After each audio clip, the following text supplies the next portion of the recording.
actually grow your money. Plus, you can get up to $10,000 for big expenses or advance up to $1,000 fast when you need cash right away. Albert can get me up to $10,000? Exactly. Albert spots you in a pinch and helps you grow your money in the long run. I'm downloading Albert right now. Download the Albert app and use promo code CLEAR to borrow up to $10,000 for whatever you need. The Albert app helps you budget better and save more money so you reach your financial goals faster. Download the Albert app right now and use promo code CLEAR to borrow up to $10,000. Use code CLEAR to borrow up to $10,000. The home of Rams football. And now the home of The Rich Eisen Show. Weekdays 9 a.m. to noon. KSPN Los Angeles. A Good Karma Brands radio station. It's time for a new era of Lakers talk on ESPN LA. What's up, Ball Knowers? It's your favorite Lakers Southern reporter, Mike Trudell. Right now. All right, let's do it. Welcome to a new chapter of Lakers Talk on ESPN LA, your home of Lakers basketball. It's time for a new era of Lakers talk on ESPN LA. Lakers Talk now weekly with the one and only Mike Trudell. 1, 2, DJ, let's go. You see him on Spectrum Sportsnet on the sidelines covering our Lakers. And now you can call in and talk to him every week on ESPN LA. Mike Trudell giving us all the insight, all the Lakers conversation you can crave. Plus, he's taking your reaction on the phones, on social media, and, of course, maybe on that YouTube chat. Jack. 2 hours of talking purple and gold. The radio home of Mike Trudell is the radio home of Lakers basketball. ESPN LA. Lakers Talk is presented by Hoag Orthopedic Institute. When pain keeps you from doing what you love, Hoag Orthopedic Institute gets you back to you. Visit HoagOrthopedicInstitute.com to get the help you need today. Now live from the epicenter of sports in the Southland, LA Live, right across the street from Crypto.com Arena. Here he is, the one and only Mike Trudell. Welcome to Lakers Talk. My name is Mike Trudell. Peter is on vacation, but we'll be back next week. We are amply covered, though, with Funchy and DeAndre in the booth. What's happening, fellas? What's going on? We all right? We all right. Funchy, you good? I'm great. All right, well, I'm here. We still have a big show for you. Pete Zayas, one of my favorite people in the world, who also happens to be an absolute NBA genius, will be coming on at 6:30. We got Jovan Buha coming up in the second hour. But first, there are a couple of games that I've seen in person that I think will be sort of the place that I go to first when I think about just peak value and importance and emotion and everything else in a sporting event. It's Kobe's final game, in which he scores 60 points, of course, in 2016. And it's Game 7 of the NBA Finals in 2010. And I was watching the World Cup final on yesterday, like probably many of you. And there was a scene at the end that kind of called upon what I had seen from Kobe, or what I think I might have seen had the result gone in a different way. It was a ridiculous and amazing month and change of world-class athletics. Spain beats Argentina 1-0 to secure the World Cup for the best team in the world. The title of that goes back to Spain for the second time in their history. After the final whistle, Spain tries to celebrate. And there's one particular image, though, that struck me above all others. And this is the context for Kobe. It's Lionel Messi, the greatest player in the history of the game, who has achieved more for his country than almost any human has achieved for their country, save for like actual generals that helped win wars, or maybe some presidents or heroes of some sort or the other. But to do that through sport, there's something a little bit more pure about it, because everybody in the country, literally every person in Argentina, has been behind this guy.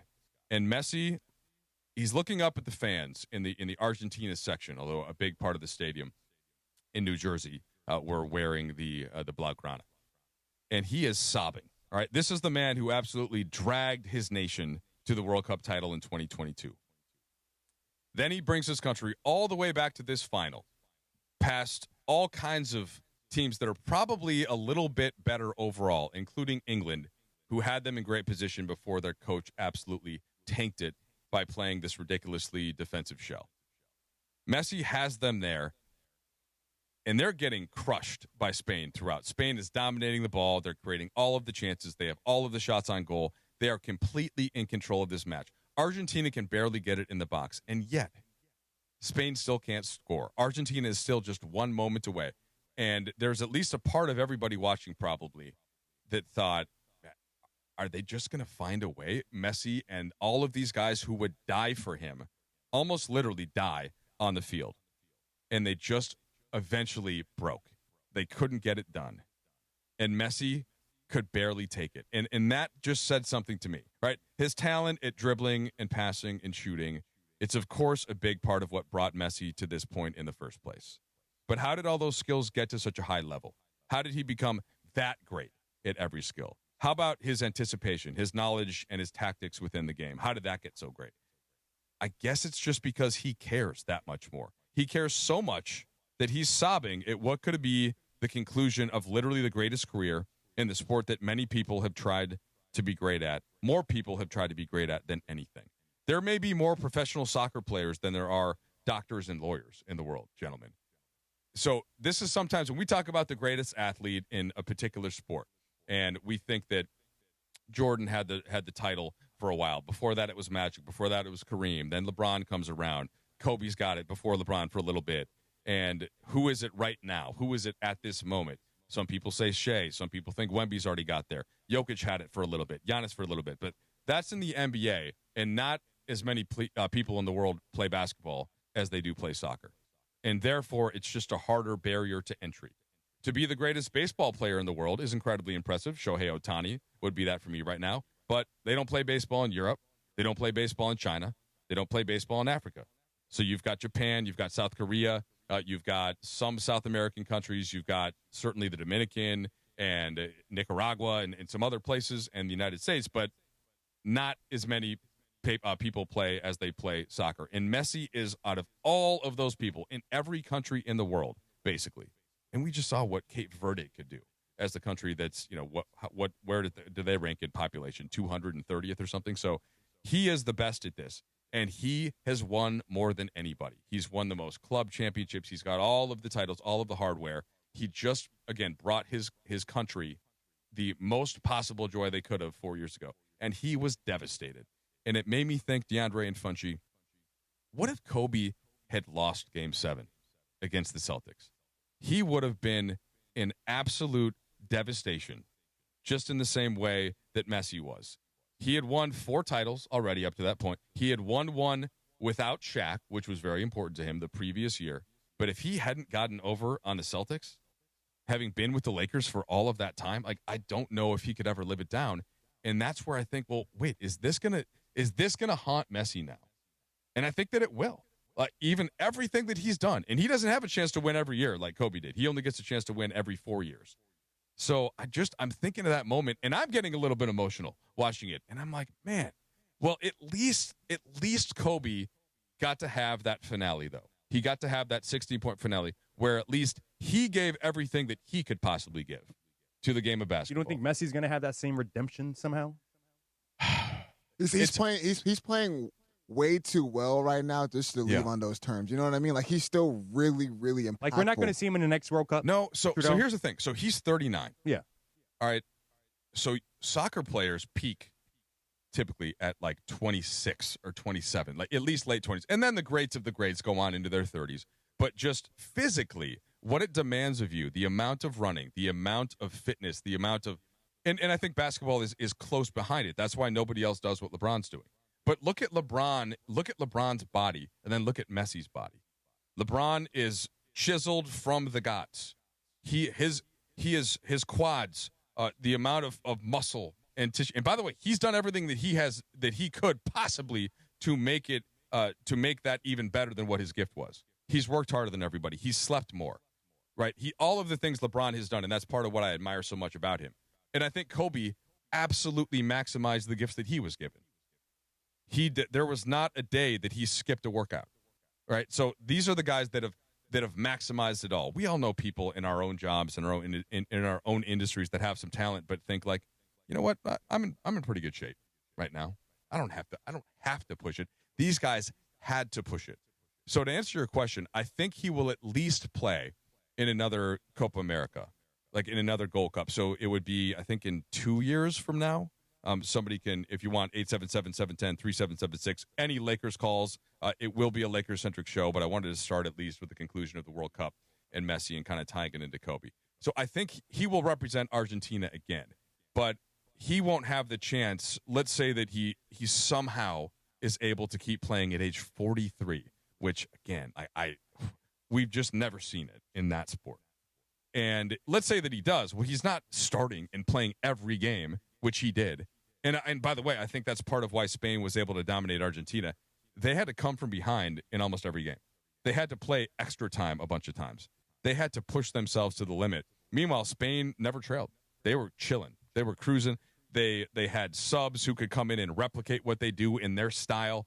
They didn't even use some of their young studs like Gavi, whose biggest moment of the World Cup was getting like tackled by Paredes and kind of mushed and thrown to the ground, which was kind of like pathetic, to be honest. Let the other team celebrate, bro. Like, get him in the back if you really have to get something. Yeah, that incident, all that happened, it was confusing because the way the camera like panned over. They didn't show it on Fox. Exactly. Yeah, you had to see it later. Like the BBC had it, and then you saw like some videos or other people took in the stands and stuff. You could just Google it if you don't know what we're talking about. But like, what can you imagine after the NBA Finals, if this year, if like it wouldn't have been Wemby because it would have been like a role player. So let's say I don't know. Let's say Keldon Johnson, right, just storms off the bench and, like, shoves and mushes. Not Josh Hart. It would have had to be somebody who, like, didn't play in the game. Or, I don't know, maybe it's Josh Hart. Whoever it is. You're like, what? Let him celebrate, bro? Yeah, exactly, man. You lost, bro. Hold that L, man. Yeah, exactly. So, all right. So all of these emotions are going on. And meanwhile, Messi is sobbing, okay, while the rest of his teammates are trying to find vengeance somewhere. He is sobbing, and I just think that's kind of an indelible image. And I think that's what that Kobe would have done. But he at least, again, he got to go out like that on his own terms. Messi will have a game, but I don't know what it will be. Like, what will the stakes be where Messi can go out like that, play the whole game through exhaustion? To get to what Kobe got to, he'd have to score like 4 goals against, albeit not a very good team. Kobe beat a bad Utah team that night. But so let's say they're playing maybe Venezuela or something in a Gold Cup game, and Messi goes for 4 goals and Argentina wins, and he gets to go out like that. I do want that for him. I want it to be even. The stakes are never going to match what they were, and Kobe didn't play for the NBA title that night, so they don't have to be. But I would like Messi to have something where he can go out as the true king that he is. All right. Hang with us for Lakers talk. Once again, 877-710-3776. Coming up next, the Lakers made a couple more transactions. Most recently, one that was announced today where they get a little bit more depth on the wing with Matisse Thybulle. So we'll break that down amongst everything else the Lakers did. Coming up next on Lakers Talk with Mike Trudell. This is ESPN LA. The black and gold are coming off a statement 3-0 rout over the Galaxy in Carson. Shot back post, and Son is buried, and it's 3-0. And now LAFC return home to BMO Stadium to take on Real Salt Lake on Sun Hung Min Bobblehead Night. And the smile on the face from Sonny. Catch Sonny and the black and gold back at BMO Stadium as they look to keep the momentum rolling. Pre-game starts Wednesday night at 7 p.m. on 710 ESPN and the ESPN LA app. Call Jacob. Hey, it's Mace. And I'm Ireland. You already know how to count. You already know who to call. Simple counting pattern that lands on Jacob every time. 800-345-6789. So basically, if you can count to 9, you can count on Jacob. 800-345-6789. Accident or injury, call Jacob and Ronnie. Call Jacob. 1-800-345-6789. Call Jacob. Hey, it's Oral Hershiser. Can you believe I have my name on a building? I can't, but I'm grateful and I'm humbled. And here in Chino at Oral Hershiser Chevrolet, we love Chino. We love the people of this neighborhood, of this community, and the surrounding community, and we are here to serve. We're here to serve the same way I served you on the mound, the way I'm serving you on the microphone, and the way we follow and watch champions and championships. In the zone, AutoZone. Annie's first oil change wasn't as hard as she thought. because she went to AutoZone, where a friendly AutoZoner helped her find the right oil and save on an oil filter. He explained the job and showed her free how-tos on AutoZone.com.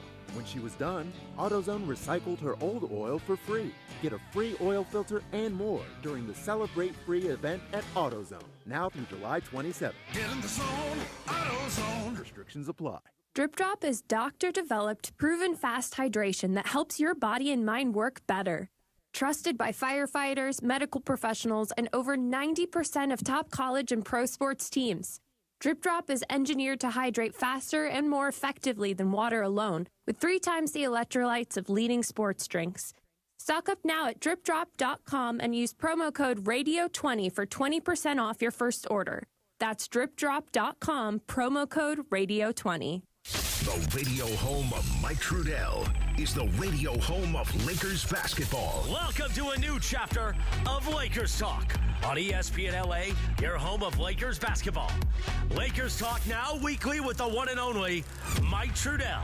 Lakers Talk is presented by Hoag Orthopedic Institute. When pain keeps you from doing what you love, Hoag Orthopedic Institute gets you back to you. Visit HoagOrthopedicInstitute.com to get the help you need today. Once again, back to Lakers Talk and back to Mike Trudell.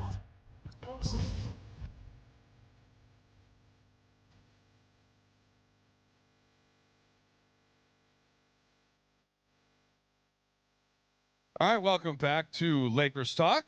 My name is Mike Trudell, 877-710-3776, if you want to get connected. All right, this is the time now where free agency should be mostly tamped down, and yet, Funchy, there's one player that I think is going to continue to get most of the headlines for this. His name is LeBron James. I'm probably not going to spend a lot of time on that today. Why? I don't have any new info on it. I don't It's the summer of LeBron, man. Come on, man. I don't think anybody has any new info. Do you guys have new info on it that I'm not aware of? I mean, she said trust the process at the Fanatics Fest, so that's a little clue. By the way, what exactly is the Fanatics Fest? I don't know. I'm trying to figure it out. Been trying to figure it out for years. Is it? When I think of Fanatics, I think of people, the jersey store. Is it like, does Michael Rubin just sort of pay everyone to come? I think so. Yeah, and then they just and it's they have panels and stuff. Literally, an AI overview. It says it's a massive, immersive sports and pop culture convention organized by Fanatics. Okay, all right. Well, yeah. So I know LeBron spoke there. I saw some of the comments, and again, nothing. I think that tipped the hand too much. Although I think I saw some report, Funchy, about it leaning more towards an Eastern Conference team, and I am on the record as saying that the most feasible scenario for me was Golden State. But if that's not going to be the case, if it's going to be an Eastern team. So I guess we'll find out when we find out. One thing that we did hear reported, though, was Matisse Thybulle. I have to say, I've been pretty consistent, I think, on saying that everybody else on the roster on a team that has that doesn't have LeBron James, that has Luka Doncic and Austin Reeves, every other player on the roster has to have a defensive or just an intensity about them, kind of a way about the play that fits around Luka and Austin. And Thybulle certainly fits into that mix. So I was perfectly happy with this kind of a deal. I know that his numbers in recent years have been improved on the three-point shooting perspective. Early in his career, he was obviously one of the guys that you just left. But, yeah, he's the kind of player, and I would put Zaire Williams into this mix as well, that I am perfectly comfortable surrounding the Lakers stars with. You guys agree? I agree. I think more specifically, too, his ability to be in the passing lanes and create live ball turnovers. Yep. And then his ability just to run the lanes. I think that's something that's going to be a definite add to this team. Because, we were looking around like, who are the wing defenders? Who are the perimeter guys around this team? And so you get a guy like him for the money as well. It's not a bad deal at all. All right, so the Lakers do have 16 guaranteed salaries right now, and as you guys know, you can only keep 15 once the roster actually becomes fully accumulated. They at some point will thus have to make a roster move, whether it's a waiving or a cutting or a trading or a consolidation type of a trade. But the reason they're able to do this right now and not have to do it yet is they haven't actually officially signed everybody. Or the Austin Reeves deal, right, doesn't have to actually put pen to paper until later in the summer. But it makes sense to me from a player that I think could be a rotation piece, but doesn't have to be. And you might forget this. Actually, here, I'll ask you guys. Has Thybulle ever made an all-defensive team? He made two. Yeah, okay, so you guys are both on it. All right, you're up on it. He made two all-defensive teams. So to me, in a way, he can give you some of what Marcus Smart gave you. Now, not from the circumstance of just being totally perimeter and guard focused, because he, of course, can play on the wing and he can defend bigs as well. Thybulle has great size. So there's that part of his game as well. But he shot 41.8% from the three-point line over the past 2 seasons. That, however, is cautioned by the fact that he only played 45 games, I believe, combined. So, all right, what does that mean? Well, why has he not been able to stay healthy? Are there concerns going into this year? As far as I understand it, he is healthy going into this season. His three-point volume, not particularly high, right? He took 3.1 attempts in 30 games this year. He only played 15 the previous season. He took 3.2 attempts. And so it was 44% 2 years ago, 39.8%, so basically 40% last year. The year before that, 3.6 three-pointers attempted in 65 games. That was at 35%. And then the year before that, he kind of split between Philly and Portland combined. He was 36%. So that's actually better than you might think. That's perfectly fine. If you leave him wide open in the corner, he's got a good chance of knocking it down. We were talking about Adu Thiero in this context last week on Lakers Talk and relating all of this to Jared Vanderbilt. And if teams are just going to completely leave Vanderbilt in the corner, that's an issue because he's not going to attack a closeout in the way that actually we think Adu Thiero can. So therefore, you can live with Thiero at this point not having the developed three-point shot. That's not the same case with Thybulle. Thybulle, if you leave him in the corner, he's going to hit at least one of three. Hopefully it's closer to the 40% mark. But if it's not, and it's one out of every three, that's fine. Like that's all you need from a spacing standpoint for Luka and Austin Reeves to do what they do with Walker Kessler and, say, Quentin Grimes on the other side of the floor.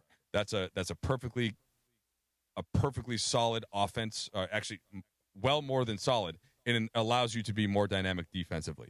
If that player is Thiero, if that player is Thybulle, and I think that Cameron Carr, which this is something that we can get into now to kind of tease into what the Lakers did in Summer League. We got additional couple of games relative to last week. And this is something I think that we can fairly be excited about, gentlemen. Instead of just looking out around the NBA landscape, and you can even include Thybulle in this type of a discussion, instead of thinking, oh, hey, that guy on Team X, I think that that's the player that I want to be a part of the Lakers that is the defensive stalwart or the 3-and-D, whatever it is, whatever the thing that you need on the roster. Well, what if you just drafted that guy in Cameron Carr? Then you don't have to go out and get somebody. You don't have to give up a future swap in order to bring somebody else if Cameron Carr continues to develop in the way that he looked like he's going to off of what I thought was an excellent overall Summer League.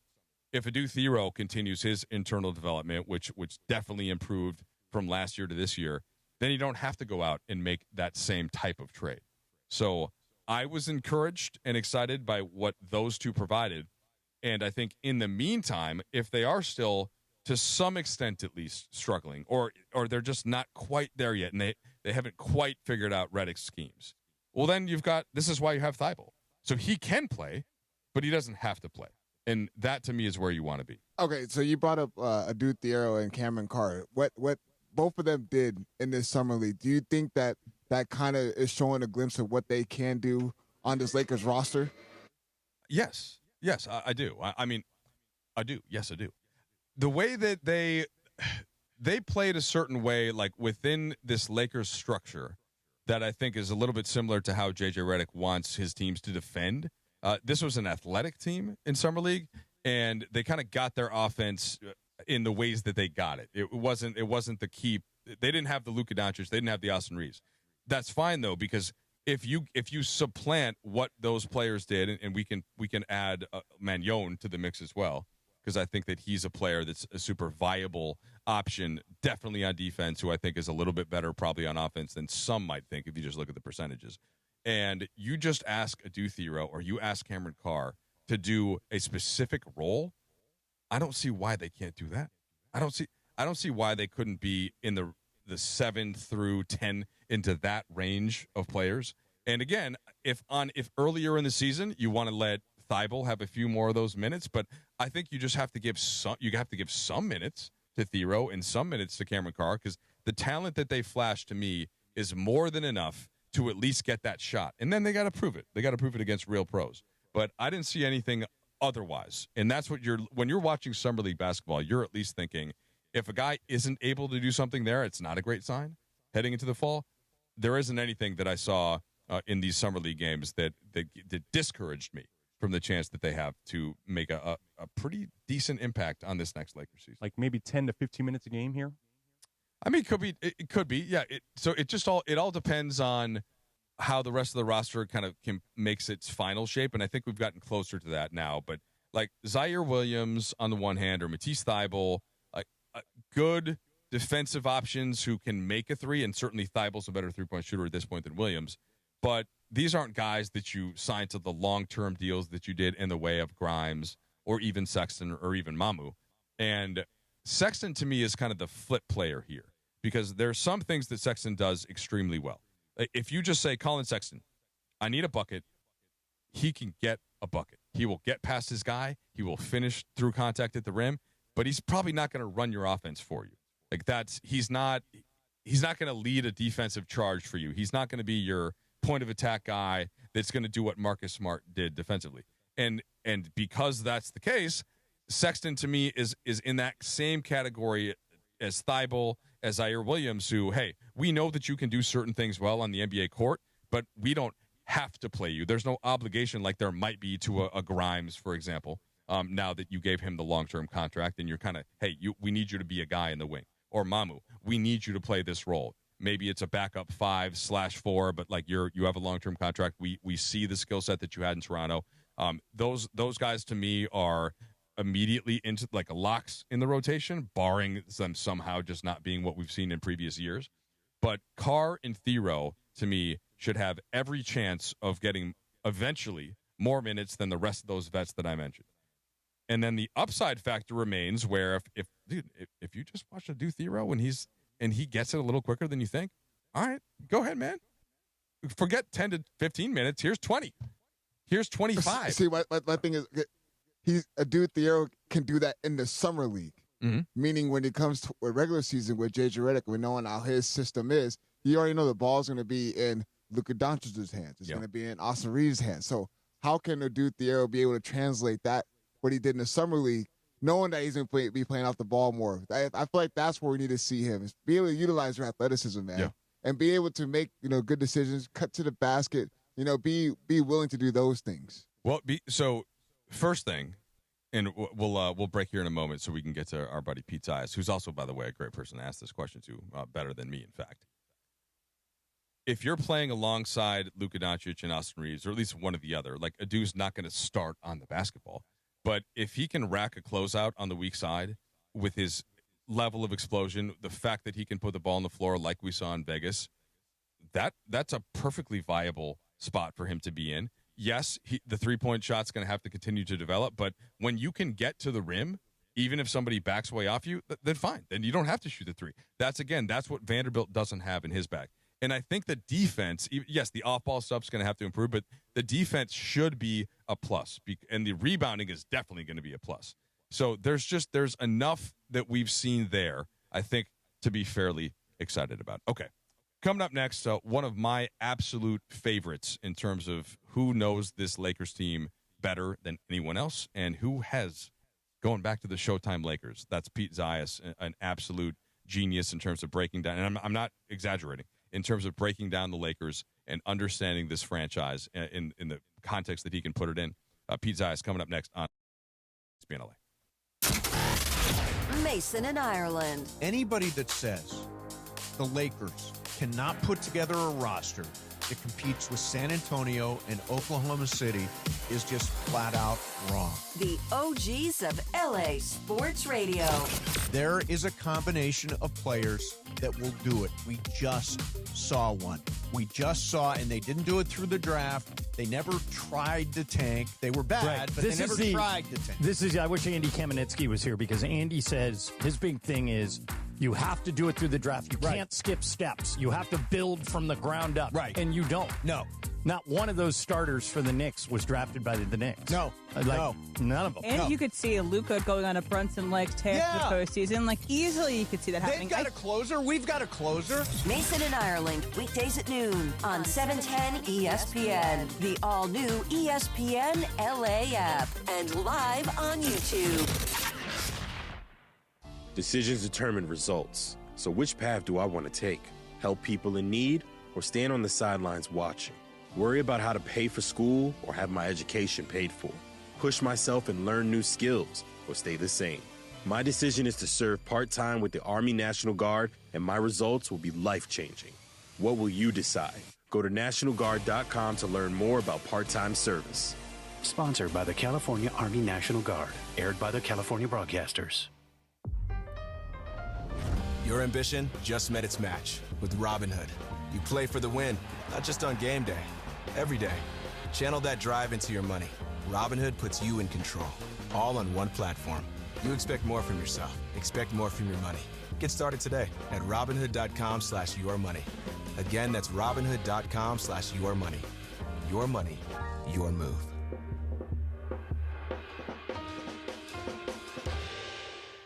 My name is Whitney Allen, and I'm a widow. My husband, Ryan, died. We never thought we'd ever have to use life insurance, but the unexpected happened. With Ethos, signing up was fast and 100% online. You can get a quote in seconds, apply in minutes, and get same-day coverage. No medical exams, and you can get up to $3 million worth of coverage. I'm grateful we were prepared. Get your free quote at ethos.com/play. That's ethos.com/play. Paid spokesperson. Time spent on application may vary. Online health questions required.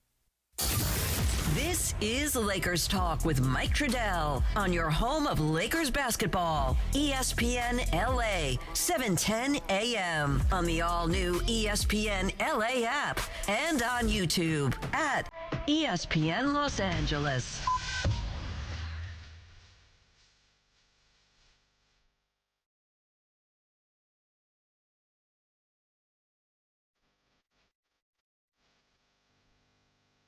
All right, welcome back to Lakers Talk. Oh, by the way, Deandre, I forgot to see something that I was working on for you and me and a bunch of you to go through. So, in the Summer League, it was pretty clear that all four of the top picks not only looked good, but you could understand the order that they went in. Like, if somebody said, okay, I'd rather have Cameron Boozer than DeBonsa, like, I get it, but DeBonsa was really good. If somebody said Peterson would fit my particular team a little better. But all in all, DeBonsa, Peterson, Boozer, Wilson, like, we get it. And I don't know that there was anybody that I saw outside of those four that I would take over them. So what I did, I went through the last 6 drafts going back to 2020 and redrafted the top 4. So we'll see if we agree or disagree or left anybody out. That will be for later in Lakers Talk. But for now, one of my absolute favorite people in the world, and certainly the smartest person at breaking down the Lakers, his name is Pete Zayas. You may know him as Laker Film Room. Pete, thank you so much for taking the call. How you doing, my man? I'm doing great. It's a pleasure to be on the air with you again, Mike. All right, Pete, look, the way that I summarized what we saw from Summer League, and just to bridge off what we talked about in the last segment, was essentially this. With Adu Thero, with Cameron Carr, there was enough that I saw there to almost change my perspective a little bit. Instead of thinking like, oh, the Lakers are going to need to package this player and that player and whatever future assets they have to just get something onto the wing to match the future around what you need for Luka Doncic and Austin Reeves. And where I'm thinking like, well, wait a second, why not a little bit more development from Adu Thero, who showed a lot of stuff there? I see Cameron Carr. Okay. He could fit in certain spots. So am I getting too excited based off of that? And how do you see them fitting into the bigger picture? Oh, so, we're in an era change right now, Mike, with the Lakers, and they've really made a youth movement over the course of this summer that I think both of those guys, you invest in them a little bit now, and that's going to pay dividends over the next multiple seasons. And so I want to see each of them at least get 2 shifts off of the bench, 1 in each half to start the season, 16 minutes per game. I do think the Lakers are there's a LeBron-sized hole at the forward spot on what I think is an otherwise very good team. But between the Matisse signing, the Zaire Williams, they've got several young wings that like to defend. I think they're really trying to win the possession battle this year between the offensive rebounding of Kessler and Looney, along with Matisse being, the number one steals and deflections guy per 36 in the NBA. Zaire Williams gets a ton of those. We saw a ton of that from Adu in Summer League, and Cam Carr's got the ability to block shots around the rim. So, get deflections, get out and run. I think they need some starting caliber talent, but I really like the depth of this team, especially at that wing spot. And, if just one or two of those guys work out, I think the Lakers are really dealing with a totally different team-building equation. Yeah, I think that's just such a good way to put it, because ultimately, if you have Luka Doncic and Austin Reeves, you should be able to generate good offense and good shots. And Walker Kessler fits into that in a certain way. He obviously provides the rim protection defensively.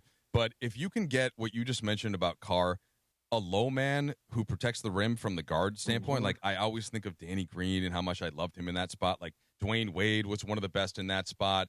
And not that you have to do it, but like it just makes everything piece together so much better. And same thing with Thero. He should be able to be a low man who comes over and you just see both hands like smashing against the backboard. And like if everybody else out there is helping and protecting Luka and Austin in the way that the Argentinian players protect Leo Messi everywhere on the field, like that is, to me, that's a formula that could be winning basketball. Absolutely. And I love that point about having some shot blocking and rim protection at positions other than the 5 spot, because that's really what we associate with rim protection and shot blocking. But as we've seen over multiple seasons, and especially with the Lakers team that really likes to switch, I think they'll do it a little less this season with Kessler in the mix, but they're still going to switch quite a bit. And so, you need that ability from a whole bunch of different positions. And yeah, if you can protect those two guys, and I do want to keep Luka around the rim. I think that his biggest defensive weakness is kind of getting dragged out too far to the perimeter. So keep him below the break, below the free throw line extended. And he's a great defensive rebounder and can kind of, close out to guys and force some baseline, but don't let him get out into open space there. But having that ability to defend the rim and just a level of defensive versatility and then playmaking. That was one of the things I was sad to see Marcus Smart go, because of his ability to get steals, draw charges, and all of that. And I think that they've replaced a decent amount of that I'm looking forward to seeing what this team can do in terms of just, get a deflection and get out and run. All right, I want to ask you about Walker Kessler, because let's be honest. I mean, for the past many months, we've been trying to figure out what is the long-term fit at center going to be next to Luka Doncic. Yeah. And Walker Kessler was a name that you mentioned, and I would always just respond, okay, cool, like I get it, Pete, I like the fit too, but there's no way Utah's letting him go. He's a restricted free agent. Now, had you told me that 2 firsts and 2 swaps would potentially be in play, I might have opened my eyes a little bit. But the reason why I want to hear your breakdown of it is because, again, you've been watching him, you've been kind of imagining this fit, and then it happened. So what's the reaction on the Walker Kessler front from you, and what do you think is to be expected? Oh, you know how happy I am about Kessler, Mike. I've been talking about him for a while, and he's really an elite shot blocker, an elite rim protector. He's somebody that you'll see block shots with either hand, very ambidextrous on both ends of the floor. Like, he doesn't have a very high usage rate, but he's very efficient in the shots that he does take, and he's one of the league's elite putback guys. He led the league in offensive rebounding the year before last full season that he played. And so he's a guy that can keep the ball high, gets a rebound, left side of the rim, no problem keeping the ball high, finishing with a left-handed layup, finishing with a right-handed layup. He does a little bit of that Jay Huff reverse dunk type of stuff. Jay Huff's got a little more hot sauce on it than Kessler does, but, really good finisher around the rim in that way. But defensively, he's especially strong. Like, he's, Şengün and Jokic and all of these bigger fives, they like to use shoulder bumps and forearms and really leverage their physicality to work their way down around the rim. And as I'm sure you've seen, like, Kessler is a massive human being, and he's not somebody that's easily moved off of his spot. He plays really hard. His processing is very fast, so he reads plays really well. So he'll identify a weakness somewhere on the back line, and he'll rotate over quickly to do that. And he's okay out in open space. Like, I don't think he's the guy that you can't switch with from time to time in the right circumstance or show higher in terms of the pick and roll coverage. But really around the rim and, controlling the backboards, I think is going to be huge on both ends of the floor. All right. It's an excellently succinct breakdown, as I would have expected on Kessler from you. Let me ask you this, Pete. So you've been watching the Lakers for basically your whole life.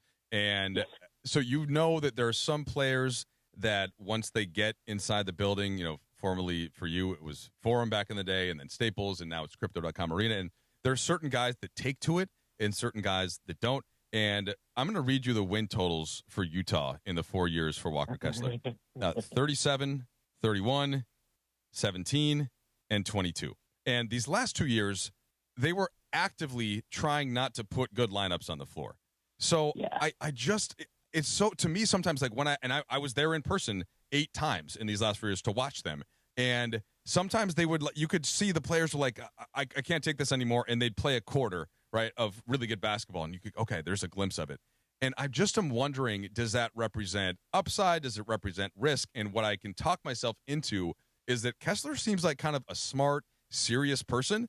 And that might have been torture, just complete torture for him, just knowing that it wasn't going in the direction where you guys are trying to win now. So I wonder if there's some other element of him, some engagement where we see him just blast out of the gates, and then can he sustain that? But just that, I'm interested in that theory about what it's like coming from a losing team that does come with a stink, right, on some players, but maybe allows for some upside as well. I love this angle, Mike, and it's something that I look for in play. Like, who are the guys that still compete in that environment? And that's one thing I always saw with Kessler is on a team that's actively tanking, he's flying around the interior, blocking shots. He's powering through, finishes on one end, double, triple, quadruple jumping for rebounds. That when there is that stink on players, and it's not even their fault. A lot of the times that can sort of seep into their effort level and how hard they compete. So when I see a guy that's really competitive on a team like that, it's like, that guy's built for LA. That guy's built for a spotlight where if you're doing that there, you're going to do it under the under the circumstances that everybody's going to do it under, right? And so that's certainly an optimist take, but from watching him, he was never a guy that I'm like, Kessler's dogging it tonight. He was always very reliable competitively in an environment that was not reliable at all in that way. Okay, so what I've learned from being at basically every Lakers home game since 2008, and what I did not know when I was just in Minnesota and watching games on TV, and people have the stereotypes about LA as like Hollywood and glamour, and really that's not the case in terms of in the building. What the fans want in this city is somebody that cares, somebody that really does play hard. And so what you're telling me there about Kessler does seem that will work in that arena. That is what I think Laker fans want to see. He's really competitive. He plays hard. He's somebody that's, setting great screens. He'll run the floor hard. And so, yes, you're absolutely right, Mike. Like, how many times over the years have we had we've loved our Larry Nance's and the guy, Alex Caruso's, the guys that really went to bat from an effort perspective. LA will absolutely show you their gratitude when you're like that. And I love the fit too, because he doesn't require the ball or a lot of touches to have a great game. And he's so complimentary to both Luka and Austin that I just think that exactly what he does is what they needed, which is why I felt like this was kind of a Kessler or bust summer for the Lakers. And I'm so excited they got him. Okay, so I just saw a tweet from Shams, and since you're on the phone, I don't know if you had a chance to look at your phone, but the Lakers are signing forward Arthur Kaluma to a 2-way NBA deal. Let's go. So he was great in Summer League. He shot the ball well. That isn't like what I like about him, but not super athletic, 6'7". Now we're starting to see, like, yes, I get it. Grimes and Mamu and Sexton to a degree were just what the Lakers must have determined were the best free agents that they could actually get, and at a reasonable price, even if, you could argue the player options that's something that the team has done that OKC hasn't done, blah, blah, blah. But these other transactions that we're seeing are the type of players that we would expect to see fitting around a Doncic and Reeves. And, hey, you guys go do all of the hard stuff and the athletic stuff and the extra possession stuff and the effort. And, again, a two-way spot is, I think, a valuable thing in the NBA, especially to get through the 82. So I assume that you would have been pleased I think you asked for this on the LFR podcast the other day. Yes, no, thrilled to see that Kaluma got the two-way. He played very well for South Bay last year as well, both in terms of eye test and statistically. He was one of the better two-way players in the league there. And so happy to see him get that spot, and happy to see the Lakers really loading up on an archetype of player on the wing that each of them provide something different, but collectively between him, Magnon on the two-way. We'll see if he took Okereke's or Suter's two-way. But then on the bigger club with Jake and Zaire, Matisse, all those guys, these are, guys who can play on the wing defensively, provide something on both ends of the floor. And in Kaluma's case, I think he's another guy who processes the game well. Beyond the shooting, which was fantastic, he made a lot of really good reads within that. It was like, I should rack the close out here and dump it off to the big man, or rack it and then spray to the weak side corner. And then even defensively, same type of thing. I think that he's going to have to rebound the ball well, and he's a little bit more of a 4 than he is a 3. But all in all, I think that he's I think he's a great pickup, and it's exciting to see them sort of building out their minor league system. All right, real quickly before I'm going to give you a dealer's choice in case there's anything that you want to get to that I haven't tipped you on, but Quentin Grimes, Pete, I was looking back at the 2021 draft, and man, that was loaded, right? It was Cade, it was Scotty Barnes, and Jalen Johnson, and Mobley, Wagner, Şengün, Trey Murphy. Quentin Grimes went 25th, and he's kind of I feel like he's been good on all the teams that he's been on, and yet he's been involved in the kind of the other side of a trade because he's a team where the GM looks at it and is like, well, okay, give me that guy. Okay, I like that guy, but this is the first time now that he gets a little bit of security, and I just wonder, as I'm sure you've dug into some of the film on Quentin Grimes, what you think, where you think he fits, and how his role might evolve alongside Doncic and Kessler and Reeves. I think the biggest thing Laker fans need to know is that he's a better defender than people realize, and he's been given more of that responsibility. Like, the closest analog to what I think his role for this year's team would be on the 23 Knicks. That was a team where he was the main defender on the perimeter. You had Isaiah Hartenstein, R.J. Barrett, Brunson was already there. But he was the guy that was in charge of guarding everybody from your Donovan Mitchells and Trae Youngs at the guard spot all the way up through Jimmy Butler and Kawhi. And that's who Grimes was assigned to. And he plays very hard. He's quick. He's not that big, so he's not, he's somebody that Kawhi, for example, would shoot over the top of. But he's always a guy that's going to stay in front and get an arm up. And then he's got the ability to really go crazy on the offensive end, especially when his pull-up jumper is hitting. Especially last year, there was a big distinction between his catch-and-shoot 3 and his pull-up 3. He shot the catch-and-shoot at 38%, whereas the pull-up was closer to 30%. And I think he'll have fewer of those alongside Luka and Austin.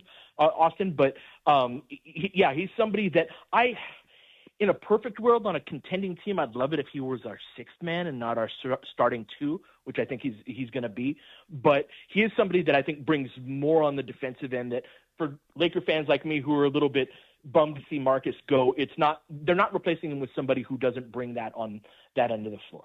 All right, Pete, all stuff that is great, as I expected from you. Anything else? Any other takes that you want to get off, or just thoughts about the Lakers as we head into what should be, finally, a quieter month and change before things ramp up again? No, just excited about the direction of the team, kind of got a new era of Lakers basketball. We need a forward, need a starting forward. That's the main thing. But collectively, again, I just think they're going to really try to win the possession battle. Let's get offensive rebounds. Let's get steals. Let's get out and run, and let Austin and Luka run the show. I'm looking forward to it. All right, Pete Zayas, not just with LFR, the Laker Film Room podcast, but also now the Lakers Collective on YouTube. In fact, we're going to have Jovan Buha, one of your co-hosts over there, come on later in the show. So, Pete, always great to hear from you. Brilliant analysis as always, my man. Thank you, Mike. Take care, man. All right, there is Pete Zayas. Now, DeAndre and Funchy, I can see you guys in there and kind of taking some notes. I know there's a couple things that you want to react to from what I call Coach Pete, because Pete used to be a high school coach back in the day. And we will do that coming up next, and that's all you'll have to look forward to on Lakers Talk, ESPN LA. The black and gold are coming off a statement 3-0 rout over the Galaxy in Carson. Shot back post, and Son is buried, and it's 3-0. And now LAFC return home to BMO Stadium to take on Real Salt Lake on Sun Heung-min bobblehead night. And the smile on the face from Sonny. Catch Sonny and the black and gold back at BMO Stadium as they look to keep the momentum rolling. Pre-game starts Wednesday night at 7 p.m. on 710 ESPN and the ESPN LA app. Hi, folks, it's Oral Hershiser, and I couldn't be prouder or more excited to introduce the new Oral Hershiser Chevrolet here in beautiful Chino. Chevrolet has been a part of America's story for over 100 years, built on grit, reliability, and doing things the right way. And that's exactly how we are going to earn your business at Oral Hershiser Chevrolet. So come on in, say hello, and let us earn your trust. Oral Hershiser Chevrolet. Bulldog tough, Chevy strong. Prizes, flyaways, even cash money. You want it? We've got it. Find a list of all contests and official rules by visiting ESPNLAcontests.com. That's ESPNLAcontests.com. Here's good news for folks who have a jumbo loan. The Loan Exchange, America's jumbo lender, is offering a 30-year fixed-rate loan at a 5.75% interest rate and 5.939% APR for loan amounts up to $3 million. So if you have a mortgage with an interest rate of 6% or higher, give America's jumbo lender a call at 833-436-8800. You drive around to find the cheapest gas, so why not refinance your mortgage? Every day you wait, you're wasting money on needless interest. Go to theloanexchange.com or call 833-436-8800 to find out what your savings will be with a new 30-year fixed-rate loan at 5.75% interest rate and 5.939% APR. NMLS 1637539. Loan subject to credit approval. See website for licensing information, loan terms and conditions. Equal housing lender. That's theloanexchange.com or call 833-436-8800 for a 30-year fixed-rate loan at 5.75% interest rate and 5.939% APR. This is Lakers Talk with Mike Trudell on your home of Lakers basketball, ESPN LA, 710 AM on the all-new ESPN LA app and on YouTube at ESPN Los Angeles.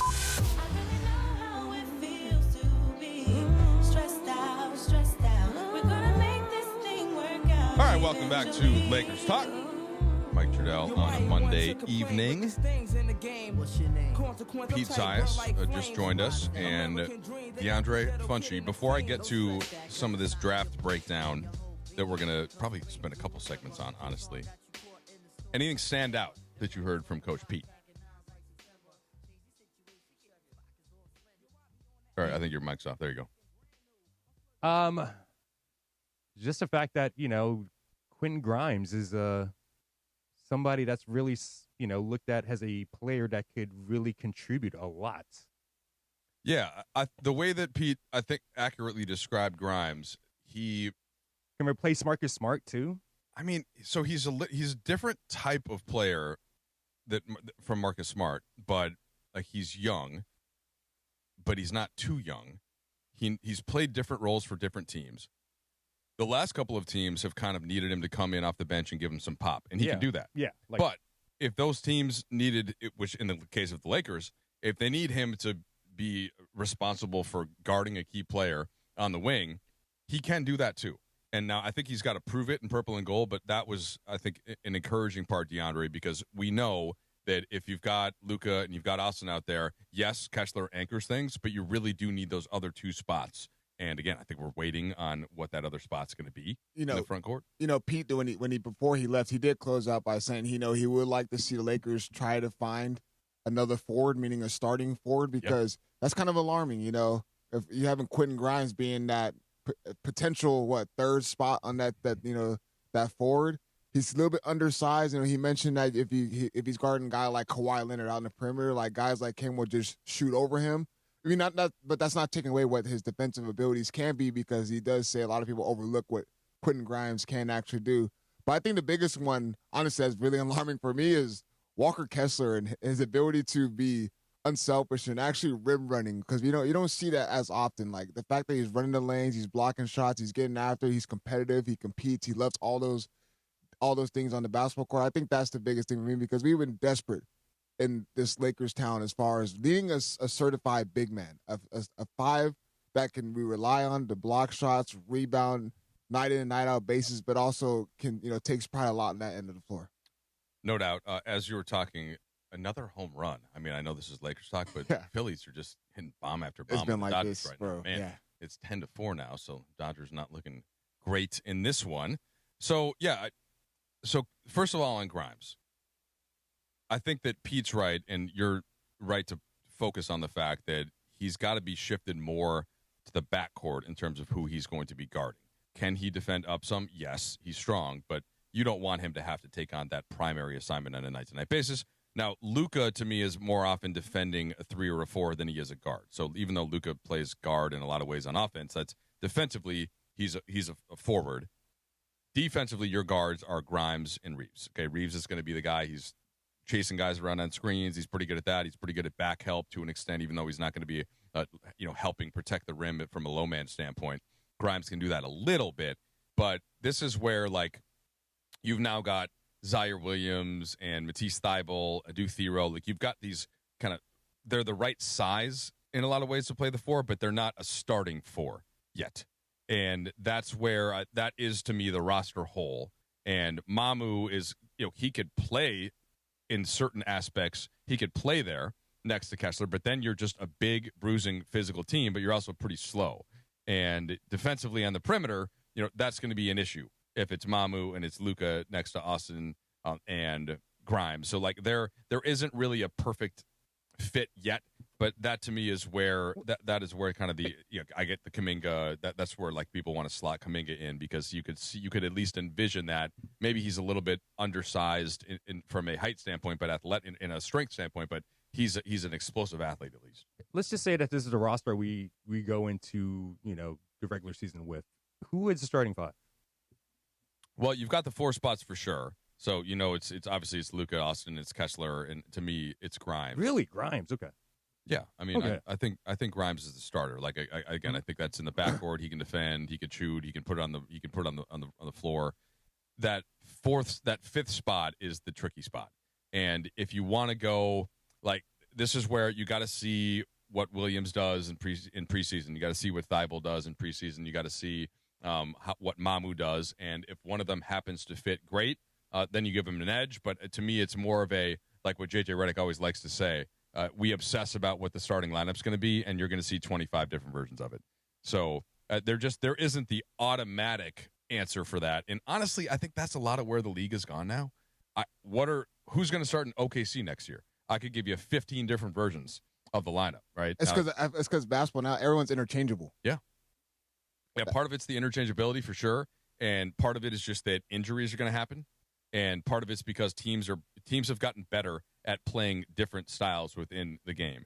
And so the Lakers have different punches that they can throw, but it's a little bit unclear right now who that other forward is that's clearly better than the rest. I think the Lakers have guys that could fill the spot, and hey, just go defend, right? If you want somebody that's just going to play defense, Vanderbilt can still do that. Yeah, I've seen that. I've seen many people speculate what the starting 5 is going to be, and I've seen Vando in that starting. I mean, for a lot of people, you get the defense. Now, what if you're going to put him out there? You get the defense, and you certainly get. I think that he's better when he has a big like Walker Kessler protecting the rim, because then he can funnel, and he's really good at that.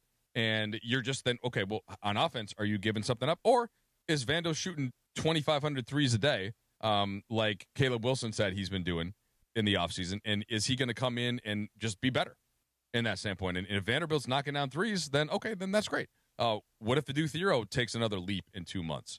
What if Zaire Williams ends up being able to defend a little bit better than you think and defend up? So there are options and candidates. There just isn't the obvious one yet. And I think that's where, looking forward on the roster, that's obviously what they have to find. All right, coming up next. I hinted at this earlier, but I've looked at every draft class from 2020 to 2026 and redrafted my top 4. I'm willing to accept critiques and criticism from DeAndre and Funchie. We will name some candidates who I kind of put on the honorable mention list, and I think this is telling just about where the NBA is right now, where it's going to be, and in context for the top 4 picks that all played pretty well at Summer League. That's coming up next on Lakers Talk. My name's Mike Trudell, ESPN LA. Mornings in LA start with Sedano and Cap. If I'm Derek Carr, and I want to win a Super Bowl before I'm done. Weekdays starting at 7 a.m. on ESPN LA. How about this? You look at Stafford's record, you look at how Stafford plays and the amount of time that he misses, which is very, very minimal, and you say, hey, look, if you're the Rams and you don't have what you call a viable backup quarterback, why would you not at least knock on the door of Derek Carr? Now you've got a 34-year-old veteran quarterback who's started probably a couple hundred games in his career. And now, Ty Simpson, you're our third-string quarterback, and Stetson Bennett, in theory, could be the odd man out. But if backup quarterback is a critical position for the Rams because of Stafford's age and injury history, then getting a real backup quarterback, someone with real experience, might be on the Rams' radar. The Morning Show with Sedano and Cap. Weekday starting at 7 a.m. on ESPN Los Angeles.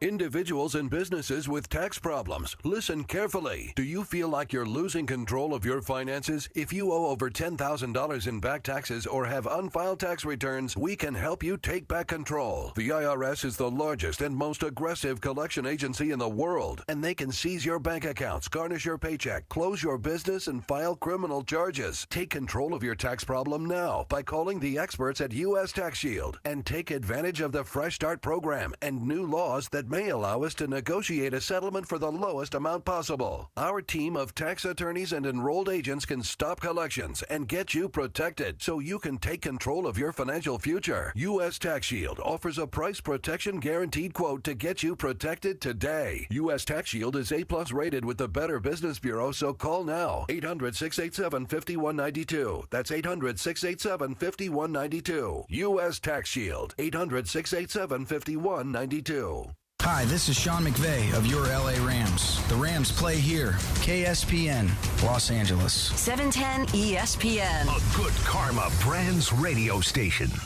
The radio home of Mike Trudell is the radio home of Lakers basketball. Welcome to a new chapter of Lakers Talk on ESPN LA, your home of Lakers basketball. Lakers Talk now weekly with the one and only Mike Trudell. Lakers Talk is presented by Hoag Orthopedic Institute. When pain keeps you from doing what you love, Hoag Orthopedic Institute gets you back to you. Visit HoagOrthopedicInstitute.com to get the help you need today. Once again, back to Lakers Talk and back to Mike Trudell.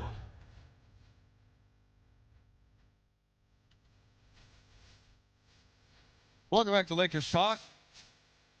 NBA draft. Always one of my favorite topics.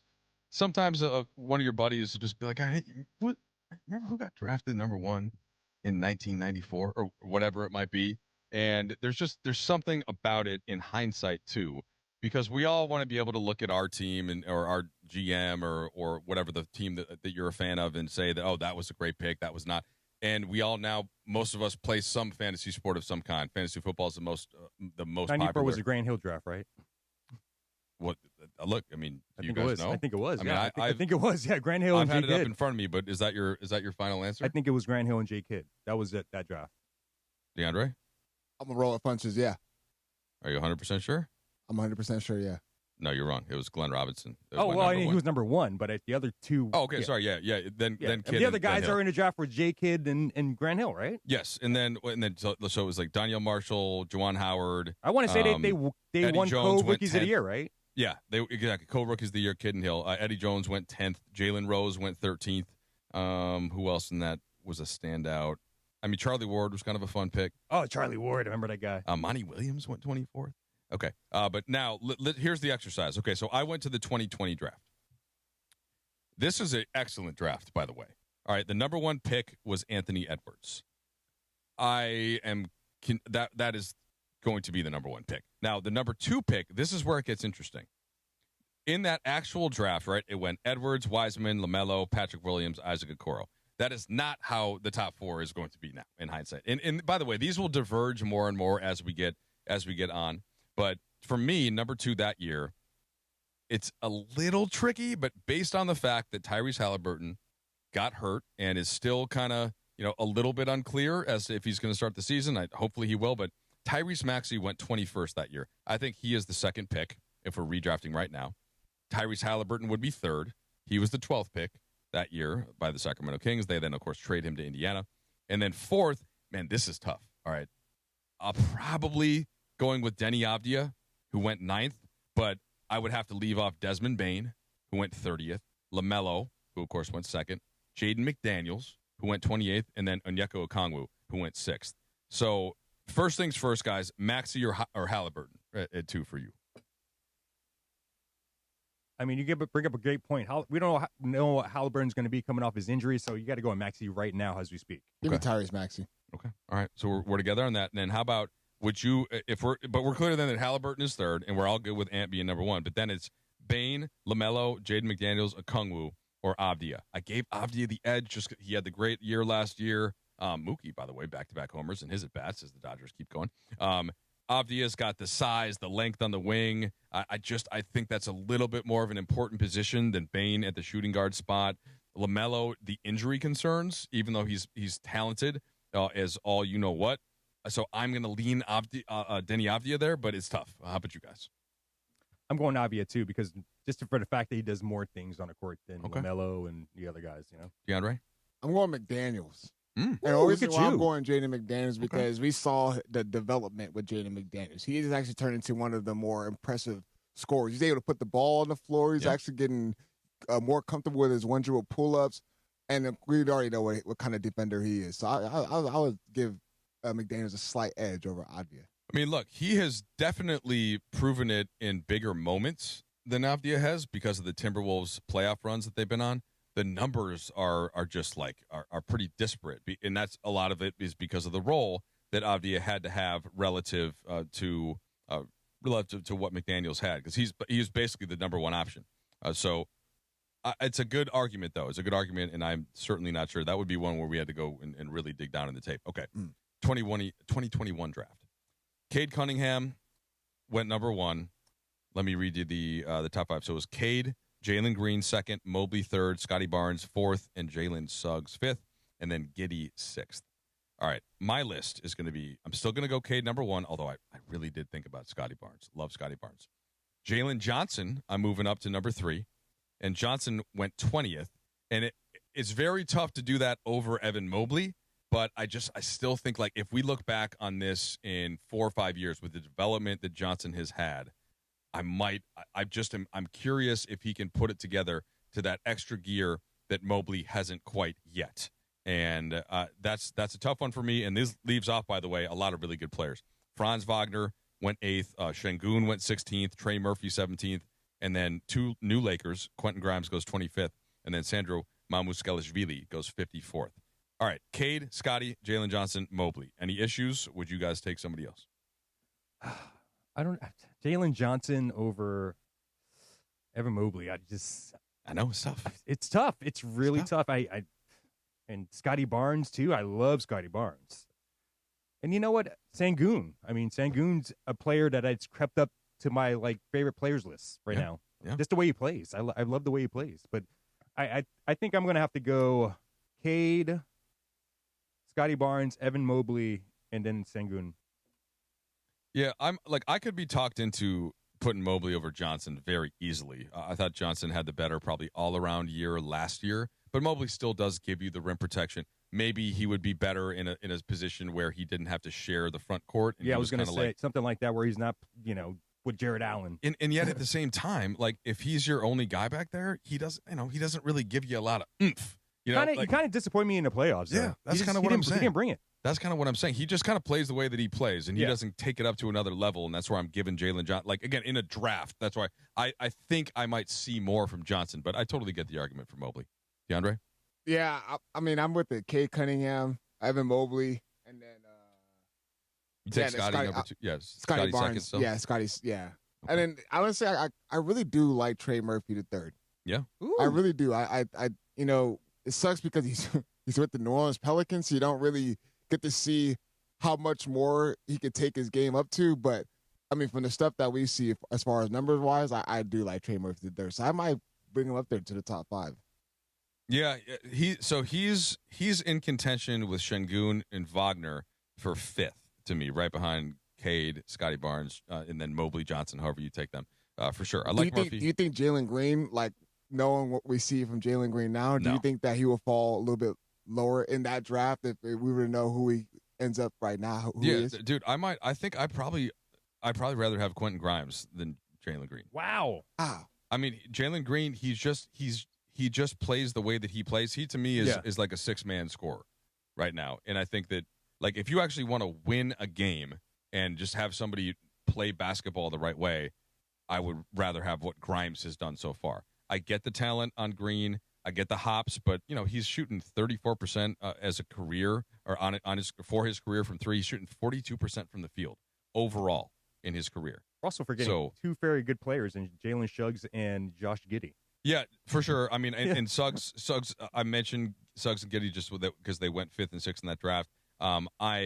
Giddey, I think, is more of an 82-game player than a 16-game player in terms of the amount of wins that you have to get in the postseason. I do love Suggs. He just can't stay healthy. Yeah. Right? Like, if Suggs could stay healthy, and by the way, he would be perfect for the Lakers, even though he's a guard instead of a wing. Immediately. But, yeah, no, I'm a big fan of Suggs for sure. Okay. Let's see. We got time for one more? Yeah, we got time for one more. All right, we'll do one more year, and then we'll save the others for after Jovan. After. Okay. 2022. Now, this one's tricky. This is where Paolo goes number 1 and Chet goes number 2. And at the time, it was an argument. I think that Paolo kind of gained steam. Chet has been the better pro so far, but he's also been in the better situation. I think I would lean ever so slightly towards Chet, but I might regret it depending on, let's see what Paolo does with a new coach now.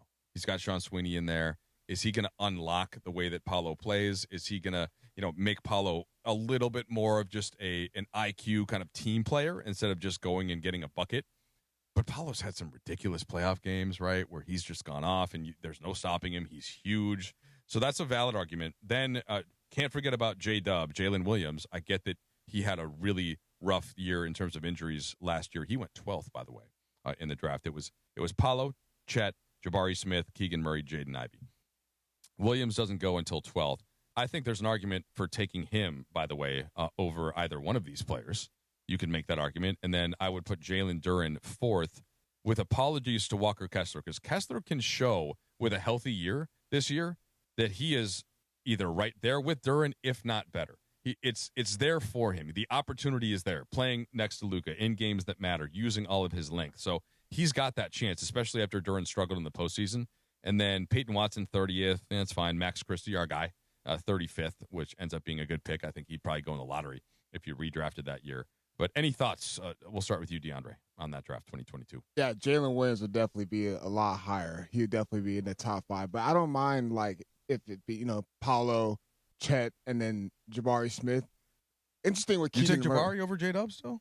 No. I would still consider Jabari in the top 5, but I would take J-Dub over Jabari. Yeah, that's fine. Yeah. I agree. Jabari definitely should be in that mix. Along with Kessler. So Keegan Murray is an interesting one because Keegan Murray with those years of Sacramento was good. With the light the beam years, he's fine, right? Yeah, I don't think he's in that. I think we've kind of already seen what he's done. Kind of like an older player.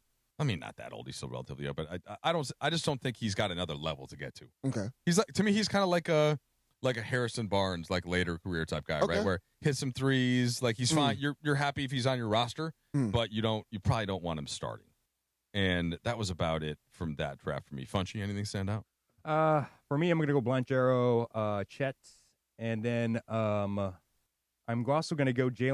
Will. Yeah, go J-Dub, yeah. And then I might go Dyson Daniels. You like Dyson Daniels more than Duren? I like Dyson Daniels. He's a defensive player of the year, right? I like Dyson Daniels as well. Yeah. And he is 100% in that mix, I think, kind of for that 5th spot. Because of his lack of offense. Yeah, that's the only thing that's really stopping him from like just being like really excited for him or whatever. He kind of regressed last year relative to the previous year. On that side of the court, but he's so good defensively that there's a place for him for sure, and something to look at. Okay, we got 4 drafts, actually 3, because we know the 2026 one.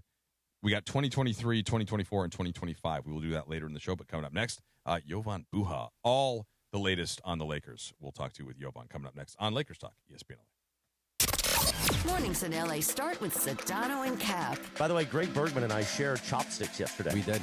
Which I don't think was a big deal, but everyone's like freaked out by it. Weekdays starting at 7 a.m. on ESPN LA. When you say sharing chopsticks, you mean like you took a piece of No, sushi, put it he in your ate mouth? his, and then I said, back oh, and I don't forth. have chopsticks in my box. He goes, here you go.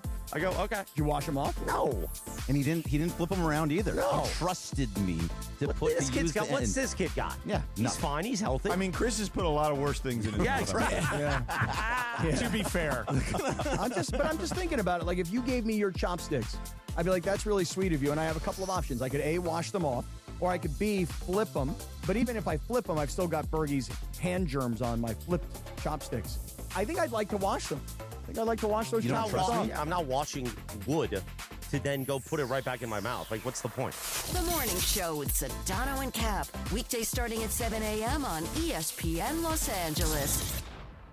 Hi, it's Ramona Shelburne. Right now, lease a brand new 2026 Hyundai Palisade SE for just $299 a month. Comes with owner's assurance and America's best 10-year, 100,000-mile powertrain limited warranty. Take it from me. With next-level customer service and incredible dealer incentives, your next Hyundai is waiting for you at Hyundai of Glendale. Call 818-222-8000 or check them out at HyundaiofGlendale.net. $299 per month plus tax. Close and lease for 24 months. $47.49 total due outstanding plus government fees and taxes. Unapproved above average credit through HMF. Zero security deposit. 7,500 miles per year. 20 cents per access miles. Expires 7/31/26. Less than 4 in 10 kids aged 6 through 12 are playing sports regularly. 4 in 10 kids? Let it sink in. Just 4 in 10 kids. ESPN is building a nationwide coalition powered by Disney called Take Back Sports, with the purpose of training more coaches, expanding access, and creating community-driven sports programming that puts kids and fun first. We're working on that story. We hope you'll join us. Visit takebacksports.org to learn more.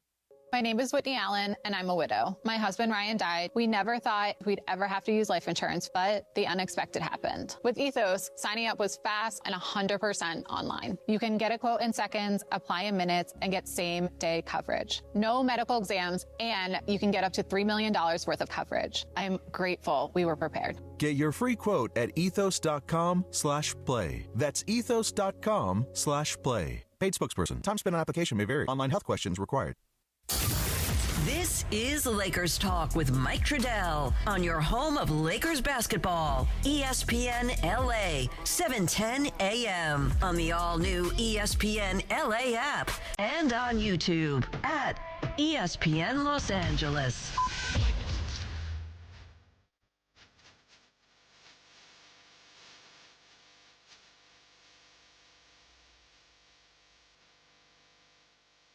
All right, welcome back to Lakers Talk. Well into hour 2 on our Monday evening program.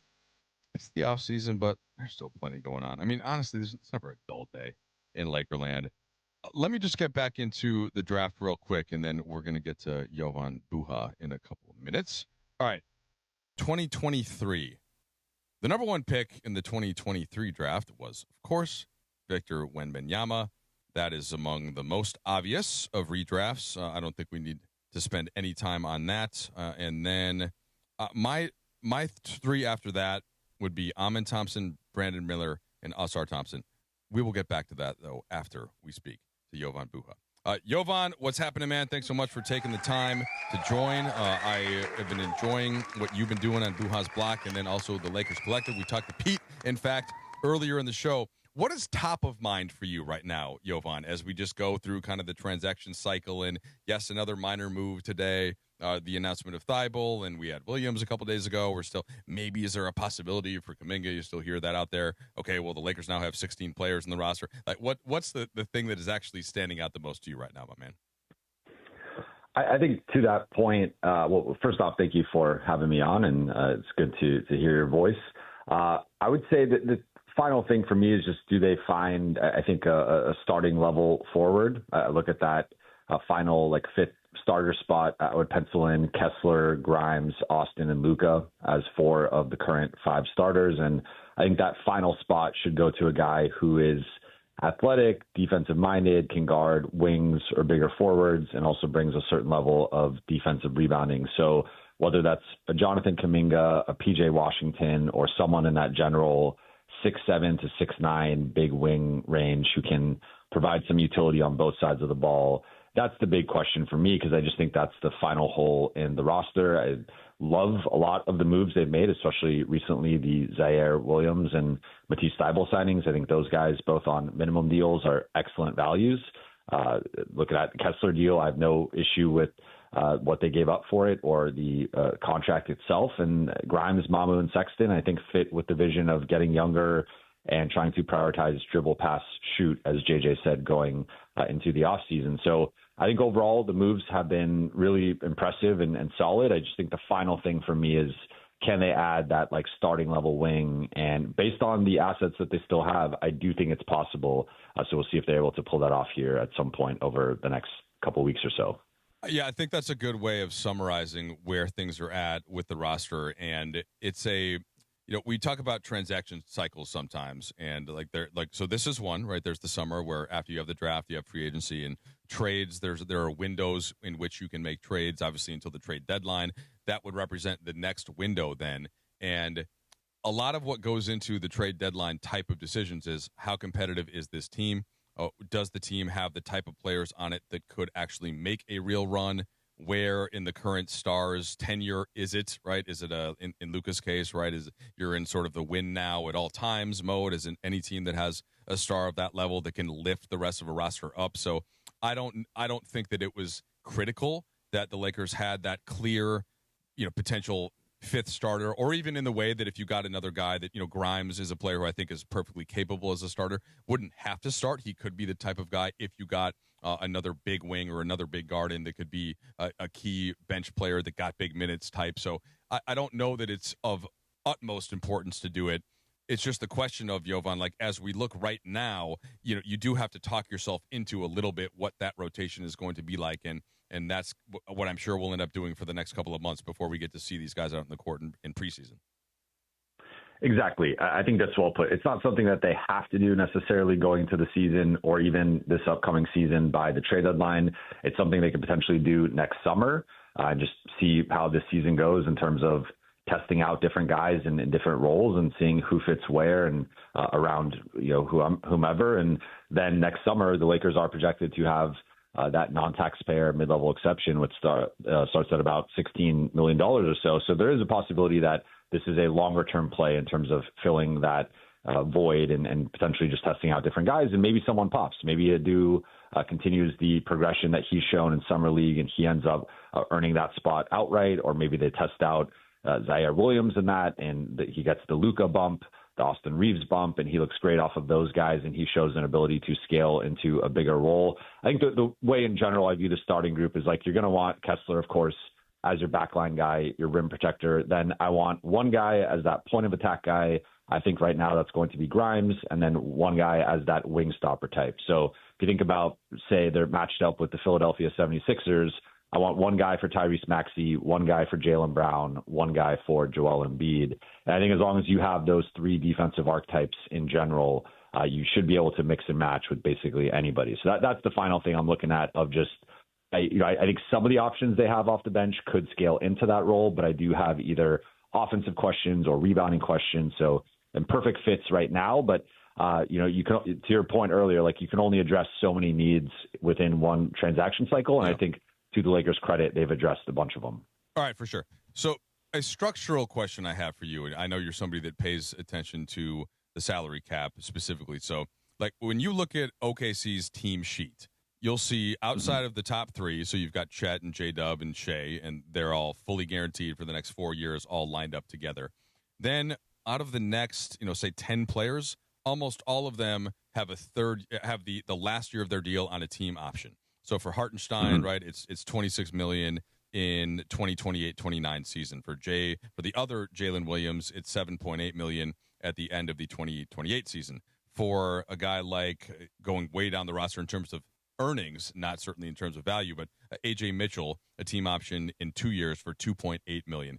Then you look at the Lakers roster, and really, I think the top 7 contracts all have a player option in their last year. So Luka in 29, and then Reeves, Kessler, Grimes, and Mamu all lined up with player options for the 29-30 season. Vanderbilt still has his for the end of next year, and then same thing for Sexton. What do you make of the differences in philosophies there between like the team options and player options, and how do you think that ends up impacting things one way or the other? Yeah, I think that's a great point. To me, I mean, team option is obviously team friendly. Player option is player friendly. I think that's the most basic way to break it down. And this has been a trend of the Lakers for several transaction cycles. If you look at the last 4 off seasons, I believe 17 of their 22 contracts that have been eligible to have a player option. So, for example, like Kevon Looney, Zaire Williams, Matisse Thybulle, they all signed 1-year deals. So you can't have a player option on a 1-year deal. But of the Lakers' last 22 contracts that were eligible, multi-year deals that could have had a player option, 17 of them have had player options. So this has been a real trend with the front office in terms of dangling that carrot of maybe they're negotiating against a different team or a different offer, and they say, hey, we'll throw in a player option, and that has been kind of the final carrot that they could leverage to get the player to sign. So like through that lens, I mean, if it gets you the guy, I understand it. I guess the counterpoint would be I think they've given out some that maybe put themselves in some compromising positions. Like I look at a guy like Colin Sexton, and he's on a 1+1. Colin Sexton right now might be like the Lakers' sixth man in terms of just that primary ball handler offensive role. And if Colin Sexton balls out and averages like 15, 17 points a game in a bench role, he could just opt out next summer. And now all of a sudden the Lakers have this pressure of either they use that non-taxpayer mid-level exception, which they should be trying to use on a starting level wing, or they use that to retain Colin Sexton. So it's like I do think there's some risk in giving out the player options of you're kind of putting yourself in a position where either the player outperforms the contract and then opts out and you have to pay more to retain them, or the player underperforms and then they opt in and now you have a player who's probably not worth what their contract is. So I guess if I had a gripe in general with the Lakers' approach this summer, that would be I would look at specifically Grimes, Mamu, and Sexton as guys who probably you could have tried to leverage either lower AAV if you were going to give them the player option, or if you're going to give them the AAV you gave them, maybe taking off the player option. But look, if we don't, I don't know exactly what the market was for those guys or what the competition was. So obviously, if there was counter offers that were in the same ballpark, like maybe those were the final little things that the Lakers added in to kind of get it over the hump. So it's difficult to say without knowing what the exact other counter offers were. But in general, the Lakers have been a pretty player option heavy front office recently. And I think on the one hand, like it often gets you the player that you want. On the other hand, it does leave you at risk of either losing the player or having the player underperforming on a contract they probably shouldn't be on. All right, very well summarized. So I was looking at the beginning of last season, just in the sense that it was Luka and Austin, and then, kind of fill in your other players. We'll get to what one of the lineups was there, and trying to see what we could take out of that for, what would a Luka Austin-led team look like. And they start the season before LeBron comes back, and LeBron comes back in the kind of the end of just before Thanksgiving against Utah. And let's see. So the Lakers are 11-4 10-4 going into the back-to-back against Utah. They end up getting up to 13-4 after victories against Utah, and then the Clippers, and then they win 2 more games against Dallas and New Orleans to start 15-4, essentially, right, with Luka and Austin leading the way. So I remember the game at Milwaukee was kind of a high point, right, for that one. So you have Austin and Luka both going off. Luka goes for 41, Austin for 25. They actually started Bronny James in that game. Jake LaRavia started one spot. DeAndre was in the middle. And then off the bench, it was Dalton Connect back when he was getting some time, right? He played 34 minutes that night. Vanderbilt played 8. Maxi Kleber played 25. Adu actually played 5. And then Jackson Hayes 17. So most of those are names that are no longer on the roster, with the exception of LaRavia, and then Bronny and Vanderbilt. I guess Dalton to the extent that he will play or not play this year. But what do you think that those two, and you were there last year, like what the culture that Luka and Austin, and I would put JJ Redick very kind of prominently in there as well. And without Marcus Smart for a lot of that, certainly without LeBron James, and yet it didn't seem like there was this leadership void, or even though Austin and Luka aren't necessarily the rah-rah in that way vocally, that team had a great spirit to it. So I'm wondering how you think that they, as a tandem of leaders, certainly with Luka on top, can head into this season in a similar context. Yeah, I'm not worried at all about that in terms of Luka and Austin together. I think that it was unfortunate we didn't get to see it in the playoffs this past postseason, but you roll the ball out with those two, and you're going to have a 120 plus offensive rating. I think any lineup with those guys is basically going to be like a top 5 offense level. So I think we've seen that over not just this past season, but even going back to the previous season after the Luka trade. They've consistently been in that like +9, +10 net rating range with those two as a duo. They are consistently outscoring opponents with those two on the floor by a pretty good margin. So I think they defended well. If you look at just the 2-man lineup data last year, like they had roughly a top 10 defense. So I think like those two give the Lakers a high floor and a high ceiling. And I think to your point, while they both are maybe more on the introverted side, they're not this like rah external leader per se. I think they're both competitive. They are both tough, and they both set the tone that way of you see Austin taking charges and, diving on the ground for loose balls and stuff like that. You see Luka trash talking and getting into it with everybody, but backing it up with his play and his performance and the tone that he sets to start games. And I think that galvanizes their teammates. So I think both those guys, while like they might not be, again, kind of like the textbook, Marcus Smart maybe style leader, I think they do lead by example. They lead with their play, and I think they also lead with their competitiveness. So I'm not concerned with that. I think they're like you put those two guys together, they have a relatively healthy season. I think that's 50+ wins, and to me, this upcoming season, like a top 5-ish offense. So to your point, just looking at the simple 2-man lineup data, right, from NBA.com, you have about 1,000 minutes, which is a good sample size, certainly, 41 games, and the Lakers go 30-11 with Doncic and Reeves both on the floor. They outscore opponents by 208 total points. I want to say per game that it ended up being about 5.1, and exactly 5.1. The only better 2-man lineup was Smart and Reeves, and that was just to tick ahead. And then by the way, this is where part of the concern would come this year is that Marcus Smart is in most of the good 2-man lineup data. He ended up being the overall just plus minus leader. Austin and Luka weren't too far behind, but so like when the two of them were out there together, the Lakers were good.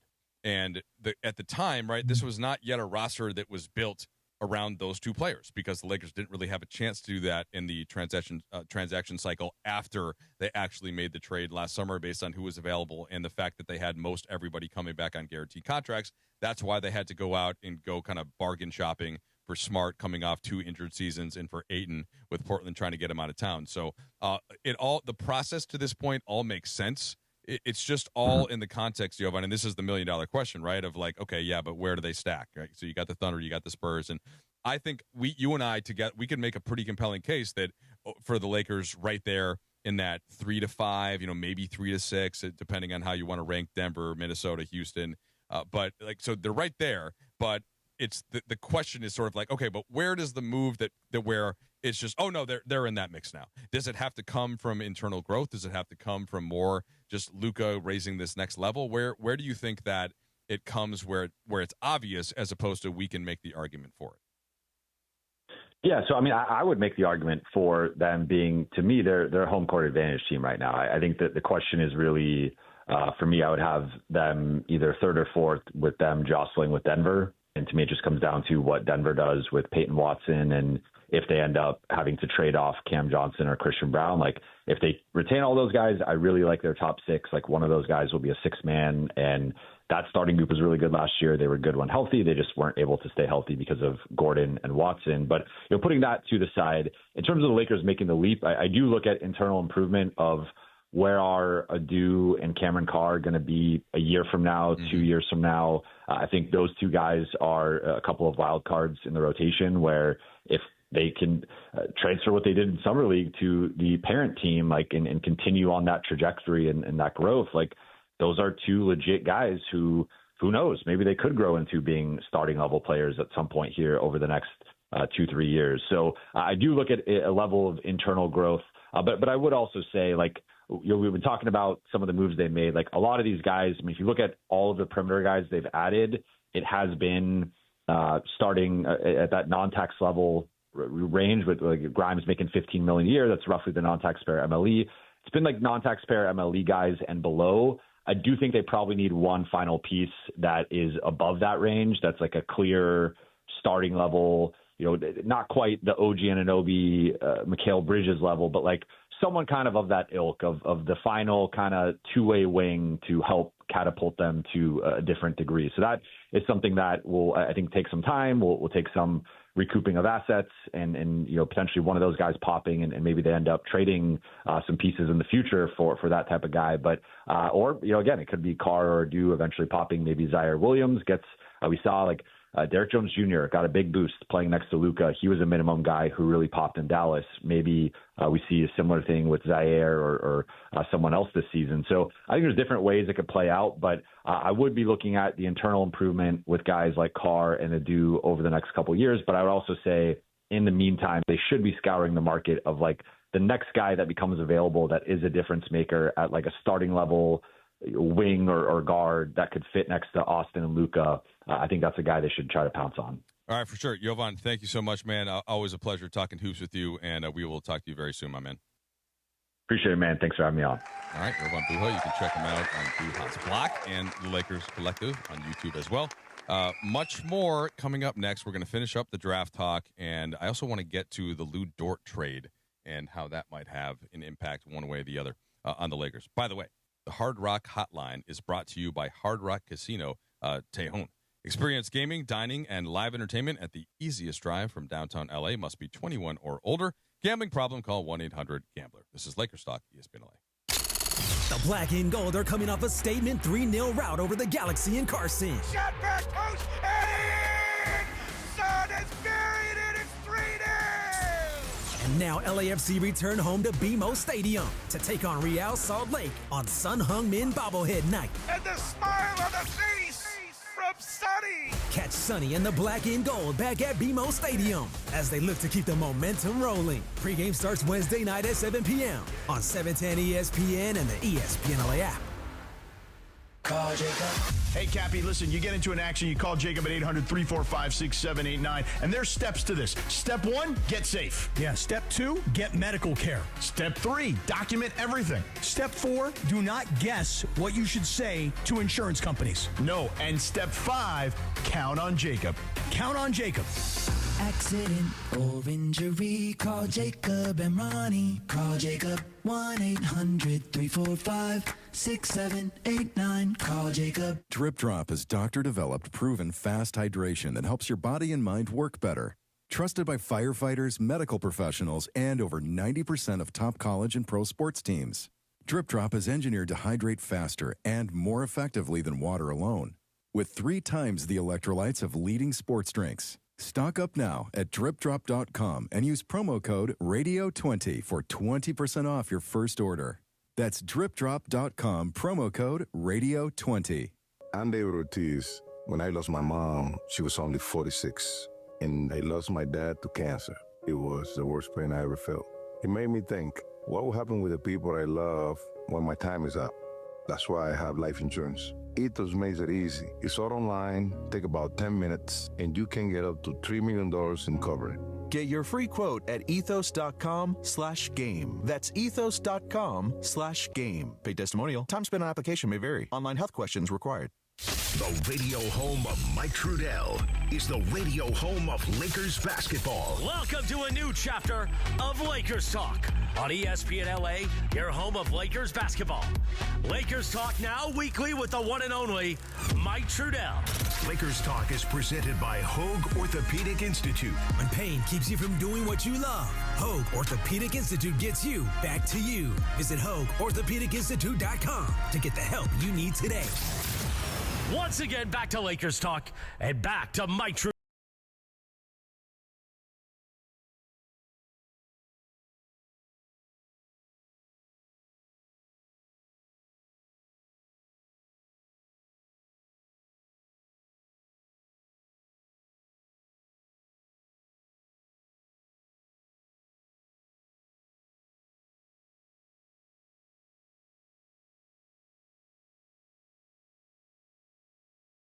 So was calling because it looks like the Lakers, have pretty much moved on, and I certainly hope they have moved on from the idea of bringing in Jonathan Kuminga. The guy is an incredibly talented player, but I just don't see him, Mike, as a team guy. He burned out in Golden State. Atlanta's already pushed him off, and as talented as he is, he's asking for too much money that the Lakers aren't willing to pay him. But even if they were, I just don't think the guy, brings in a team mentality, and that can really ruin a great vibe that I think this team has going for it. And today, obviously, they signed Thybulle. This is a really intriguing pickup. ESPN.com has this stat. It's an incredible stat that he leads all players in the 21st century minimum 3,000 minutes in steal rate, 3.8% of the time. So, I think with limited resources and capabilities, I think we all have to say Rob Pelinka has done a pretty good job navigating what, we were all seeing as, at least in my opinion, a lackluster kind of summer available for the Lakers. So I just really hope they don't bring in Kuminga, though. I really don't. Great show, Mike. Have a good one, everyone. Thank you, Walrus. A good call, as always. That just very reasonable take. Now, if I'm going to make the flip side argument for Kuminga, it would just be that, clearly things were not going in the right direction in Golden State, who plays a particular style around Steph Curry that he just was not either able or willing to fit into. And he's trying to think about the long term for his career. So he goes to Atlanta and actually has some really good moments there, but he has a player option for, I think it ended up being around 22 or 24 million that would have put them essentially way into the tax, and they wouldn't have been able to bring back CJ McCollum, who comes more in a position of need for them with Trae Young going out and them just not having a lot in the backcourt. And I think that they would have wanted Kuminga on a cheaper deal, and that brings us kind of to the point of where the Lakers are at, where, hey, the talent is worth it, all the risk that you mentioned. Let's say that it's not the best fit and he wants to play his own style and all of that. Even in a worst-case scenario, if he's on your roster for a lower number, kind of in the way that DeAndre Ayton was last year, then we're having that conversation again. This is something that I think over the course of the year, Sedano and he and I usually agree. George Sedano, of course, Sedano and Cappy in the mornings, which, by the way, I think I'm on tomorrow. Does that sound right, DeAndre? You and Punch. Okay, so I think I'm on that show tomorrow. Should be sleeping right now. I think I'm on that one. My position was just that you can't get better starting center play than what DeAndre Ayton, warts and everything, can give you for about $8 million. And I think that proved to be the case. I think he helped them win a round one series against Houston. He helped them more often than he hurt them. Not the center of the future, and then they made a different deal to get what they hope is the center of the future. In this case, if you get Jonathan Kuminga at, I don't know, 10 million, something around there, you're not going to get a more talented player than that that could potentially start in this forward spot that is currently vacant because LeBron James is not coming back, because Rui Hachimura opted for a different type of deal with the Clippers. And I don't disagree, though, with the sentiment that you're bringing into this at all, where, okay, instead of that, maybe, and just the risk that it entails, and maybe the expectation that you kind of have to start him, and if he's not getting the ball enough, and then it might be an issue, and all of those concerns that could disrupt some chemistry, I hear that, and I feel that. And the flip side to doing that is, all right, well, if that guy isn't out there yet, then just wait until the trade deadline and see what's what, see who pops. How much does Matisse Thybulle potentially give you? How much does Adu Thero develop? Can you play Cameron Carr to a greater extent than you might have originally thought as a rookie? And does that bump somebody else up a little bit in terms of, or at least down in terms of what they have to do? Is there somebody else on the roster like a Zaire Williams who's 24 years old that all of a sudden maybe his three ball looks better than it did and you like his length and size in the wing and he doesn't have the same expectation? So what about Vanderbilt? So there are other options. It's just that none of them are that obvious slam dunk yet.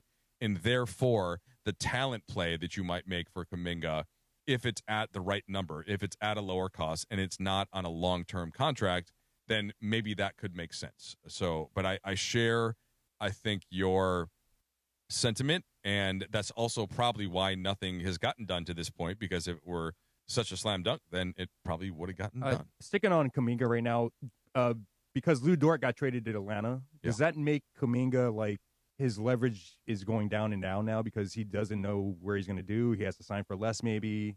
What's going on with that, the Lou Dort trade? Yeah, I'm glad that this is the proper context to bring this up in, Funchy. So nice producing by you in that context. So Lou Dort to Atlanta is a super interesting deal for a couple of different reasons. Now, if you listen, I talked to a couple people around the league about this, and there's one side that says, all right, this was always going to happen. OKC was not going to pay that much into the tax, and therefore they were going to trim salary in the way we saw them do with Isaiah Joe, who basically signed they gave him up for essentially nothing to Detroit, in the way that Aaron Wiggins, yes, they got a couple of seconds or like at least something for him to go out, but so that trimmed some salary, it trimmed some luxury tax up, but Dort is bigger from a contract standpoint in that he is set to make $17 million for next year. So the savings that would engender for OKC end up being great, and then OKC can argue, and I think Sam Presti said something along these lines of, yeah, we really just did this because of money, but it's going to allow us to go deeper into the tax when we have to. And we don't have to yet because we have all of these other contracts on the books, A.J. Mitchell being the most obvious one, where he's looking like the third best player on the team at certain times, and this is with J-Dub out, and he's making $2.8 million next year because he was the 38th pick somehow. I'm like, how did this dude just not – I really didn't understand how he didn't get scouted. He was at Santa Clara. I get it. Was it because he was in Belgium and it was like during COVID and something got lost in translation there? Because the player that I saw on the court, I'm like, is he a lottery pick? No, wait, oh no, he was 38th? What? Anyway, so because they have that, they can sort of afford to let Dort go. And from a standpoint of like, okay, Kuminga versus Dort, and if you're Atlanta, you're bringing in Dort, and who probably is going to either demand or at least you would expect that he would get an extension there. But what's that number going to look like? If he's making 17, and he's going to probably want to make more as kind of to be their primary wing stopper alongside Dyson Daniels, but all of a sudden now you're a little bit short on shooting. You're a little bit short on playmaking. CJ McCollum is on a one-year deal for $21 million. Nickeil Alexander-Walker is on one of the best contracts in the league, $14 million, then $15, and then a player option for $15. And I love Nah, but he isn't like that classic playmaker in the sense that he's going to break a defense down. So they're relying on Jalen Johnson to do a lot of that from a forward standpoint, and he's on a flat $30 million per year, 4-year deal. Daniels, $25 million per year, 4-year deal. That Daniels deal is looking a little bit expensive now that you think about Dort having a contract. And is that team good enough? With Nah, CJ, Dyson Daniels, Jalen Johnson, Dort. First of all, one of those guys isn't starting, right? And I mean, I guess you could go. You're just pretty small then. If you're going to go a Kongwu at the 5, and you're going to start Johnson at the 4, and then I guess Dort at the 3, Daniels and McCollum. Now, yeah. So Alexander Walker is starting, and McCollum's your 6th man. Okay, that's at least what I would do. And then you're just hoping that you have enough offense with Jalen Johnson having to do a lot. This team's going to score 80 points a game. I mean, it's not a ton. 80 points a game, There's Trudell. not a ton of packed team, man. Now, I do like so the they're bench. going to stop teams and make them score 80 points, but they're going to score 80 points themselves. Well, they're bringing McCollum, Wiggins, like Buddy off the bench, so there's some scoring there, but there's just not that. It's a interesting bet when you already have that Daniels contract, and that to me is what's interesting. And if I'm thinking about this from a Lakers standpoint and thinking, okay, well the Lakers need that type of a player. Lou Dort, I mean, think about plugging him in, even though he might be kind of jaded as or slotted as more of a 3, but you can start him at the 4. I get the 3-point shot isn't great. He doesn't dribble and kind of move the ball on that great, but like that brings you that toughness, all that, and you think, well, what could you send out in exchange for that? And he really essentially went for the 2nd-round picks plus Risa Shea, who is so young that I think that was a smart thing by Dallas. They're like, oh yeah, we'll take a look. You can take Nemhard. We'll take a look at that. So super intriguing. I don't know that Kuminga is directly related, though, just because he was set to make $8 million more than Dort was, and the cost of getting Dort wasn't that high, and they at least know he's going to do what he does. So interesting what they're doing in Atlanta. I'm not sure that it's completely related to the Lakers and whether or not that fits, whether or not they can make Kuminga fit. Okay. Coming up next, we're going to get back and close out on this draft exercise that we've been going through. 2023, 2024, and 2025. That's the Wemby draft, what I'm going to call the Castle draft, even though Risa Shea went first, and then Cooper Flagg, Dylan Harper topping last year's draft. That's coming up next on Lakers Talk, ESPN LA. Mason in Ireland. But I guess I was a little stunned by how much the city was done with LeBron. Yeah. The OGs of LA Sports Radio. I mean, done. Platchy wrote a column, done. Yep. Every radio talk show host in town, done. Yep. Run him out of town on a rail, done. Like he was never here. Right. And you said, then the Lakers started to make moves. And one thing you have beat this drum for 2 to 3 years. I heard your voice in my head. They have to get younger and more athletic. They have to get younger and more athletic. They have to get younger and more athletic. And my comeback to you is always, that's really hard to do. Really hard, yeah. Do you realize now, I think Austin Reeves is the oldest guy on the team. He is the oldest guy. They don't have a 30-year-old on the roster. It's amazing. They got younger and more athletic. Mason in Ireland, weekdays at noon on 710 ESPN, the all-new ESPN LA app, and live on YouTube. Hi, it's Ramona Shelburne. Right now, lease a brand new 2026 Hyundai Palisade SE for just $299 a month. Comes with owner's insurance and America's best 10-year, 100,000-mile powertrain limited warranty. Take it from me. With next-level customer service and incredible dealer incentives, your next Hyundai is waiting for you at Hyundai of Glendale. Call 818-222-8000 or check them out at HyundaiofGlendale.net. $299 per month plus tax. Close annual lease for 24 months. $47.49 total due on signing plus government fees and taxes. Unapproved above average credit through HMF. Zero security deposit. 7,500 miles per year. 20 cents per access miles. Expires 7/31/26. Prizes, flyaways, even cash money. You want it? We've got it. Find a list of all contests and official rules by visiting ESPNLAcontests.com. That's ESPNLAcontests.com. Hey, it's Oral Hershiser. Can you believe I have my name on a building? I can't, but I'm grateful and I'm humbled. And here in Chino at Oral Hershiser Chevrolet, we love Chino. We love the people of this neighborhood, of this community, and the surrounding community, and we are here to serve. We're here to serve the same way I served you on the mound, the way I'm serving you on the microphone, and the way we follow and watch champions and championships.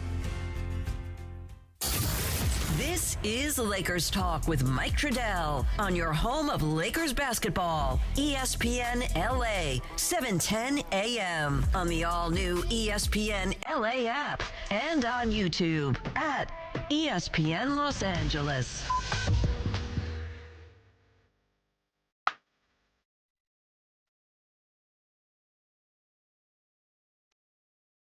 All right. Thank you, Funchy and DeAndre, for letting me go out with Tupac behind me.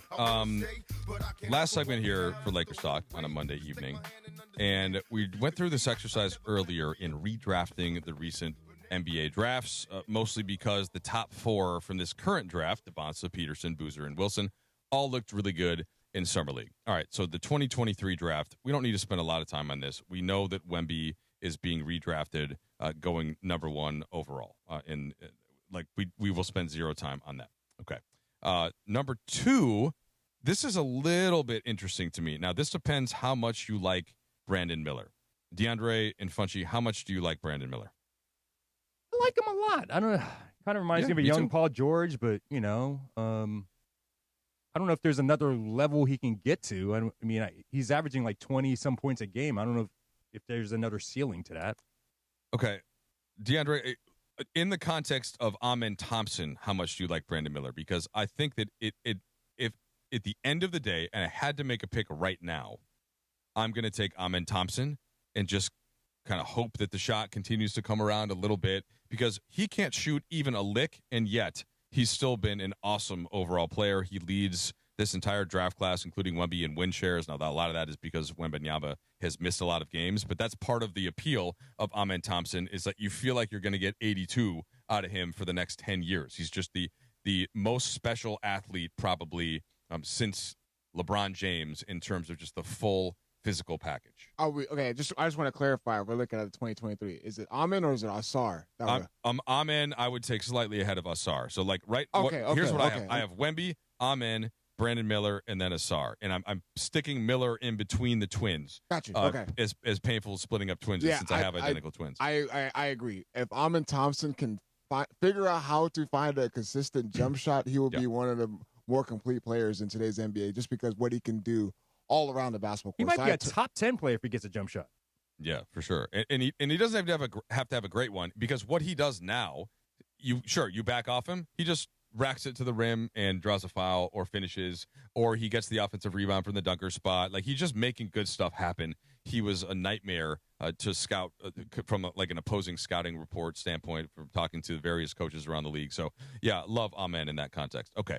And by the way, Asar, same type of player, right? Could add a jumper, even more disruptive defensively. I think that's probably because he prided himself on that just to a tiny extent more, since Amen had the ball a little bit more as they were growing up. But yes, overall, I love both of them. I just think Brandon Miller was great last year in Charlotte. He already has the J. He's got the dribble drive moves. He can defend as well.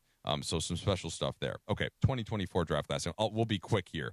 Stephon Castle, he's going number 1. All right, he went 4th. I'm going Alex Sarr 2nd, A.J. Mitchell 3rd, and then Matas Buzelis number 4. Closely behind, I had Klingon and Zach Edey. All right, at number 5, I could. If you don't have a big, right, then you're taking one of those guys probably before Buzelis. I just like the fact that he could be more of a two-way guy. So that's 2024. And then 2025, Cooper Flagg, I'm still taking him number 1. Dylan Harper, it's tough not to take him number 1, but he's going a solid number 2 over Con Knippel. And then Knippel 3. 4, I'm still going VJ Edgecombe. And I think this is apologies to Colin Murray Boyles, Carter Bryant, Cedric Howard, Yohan Berenger. I'm curious. He hasn't really played much. I hear great things about him in Minnesota. But so basically, the draft almost the same last year. Any issues with either of those drafts, gentlemen? Not at all. I think you got 2024 on the money. Okay. All right. I mean, I got one. Jared McCain. I think Jared McCain is someone that, I mean, we've seen what he was able to do this season, coming off of an injury and being one of the more important players for OKC. McCain's interesting, yeah. And the fact that Philadelphia just moved away from him that quick. No, I get it. Injuries happen, but that's an interesting one in my opinion. So McCain, like, I would have mentioned his name probably right after Klingon and Edey. The other guys that were in that draft, right, it was like Dillingham and Topic, Kalel Ware. So yeah, McCain shows something. There's no doubt. He's going to be a player for a long time. All right. Special shouts to DeAndre and Funchie. Thank you so much for helping me get through what I thought was a strong edition of Lakers Talk on this Monday evening. We will look forward to speaking to all of you next week. We'll get Geeter back in town and see what was going on in his vacation. So once again, thanks for joining everybody on Lakers Talk. It's Mike Trudell. We'll see you next time. Mornings in LA start with Sedano and Cap. If I'm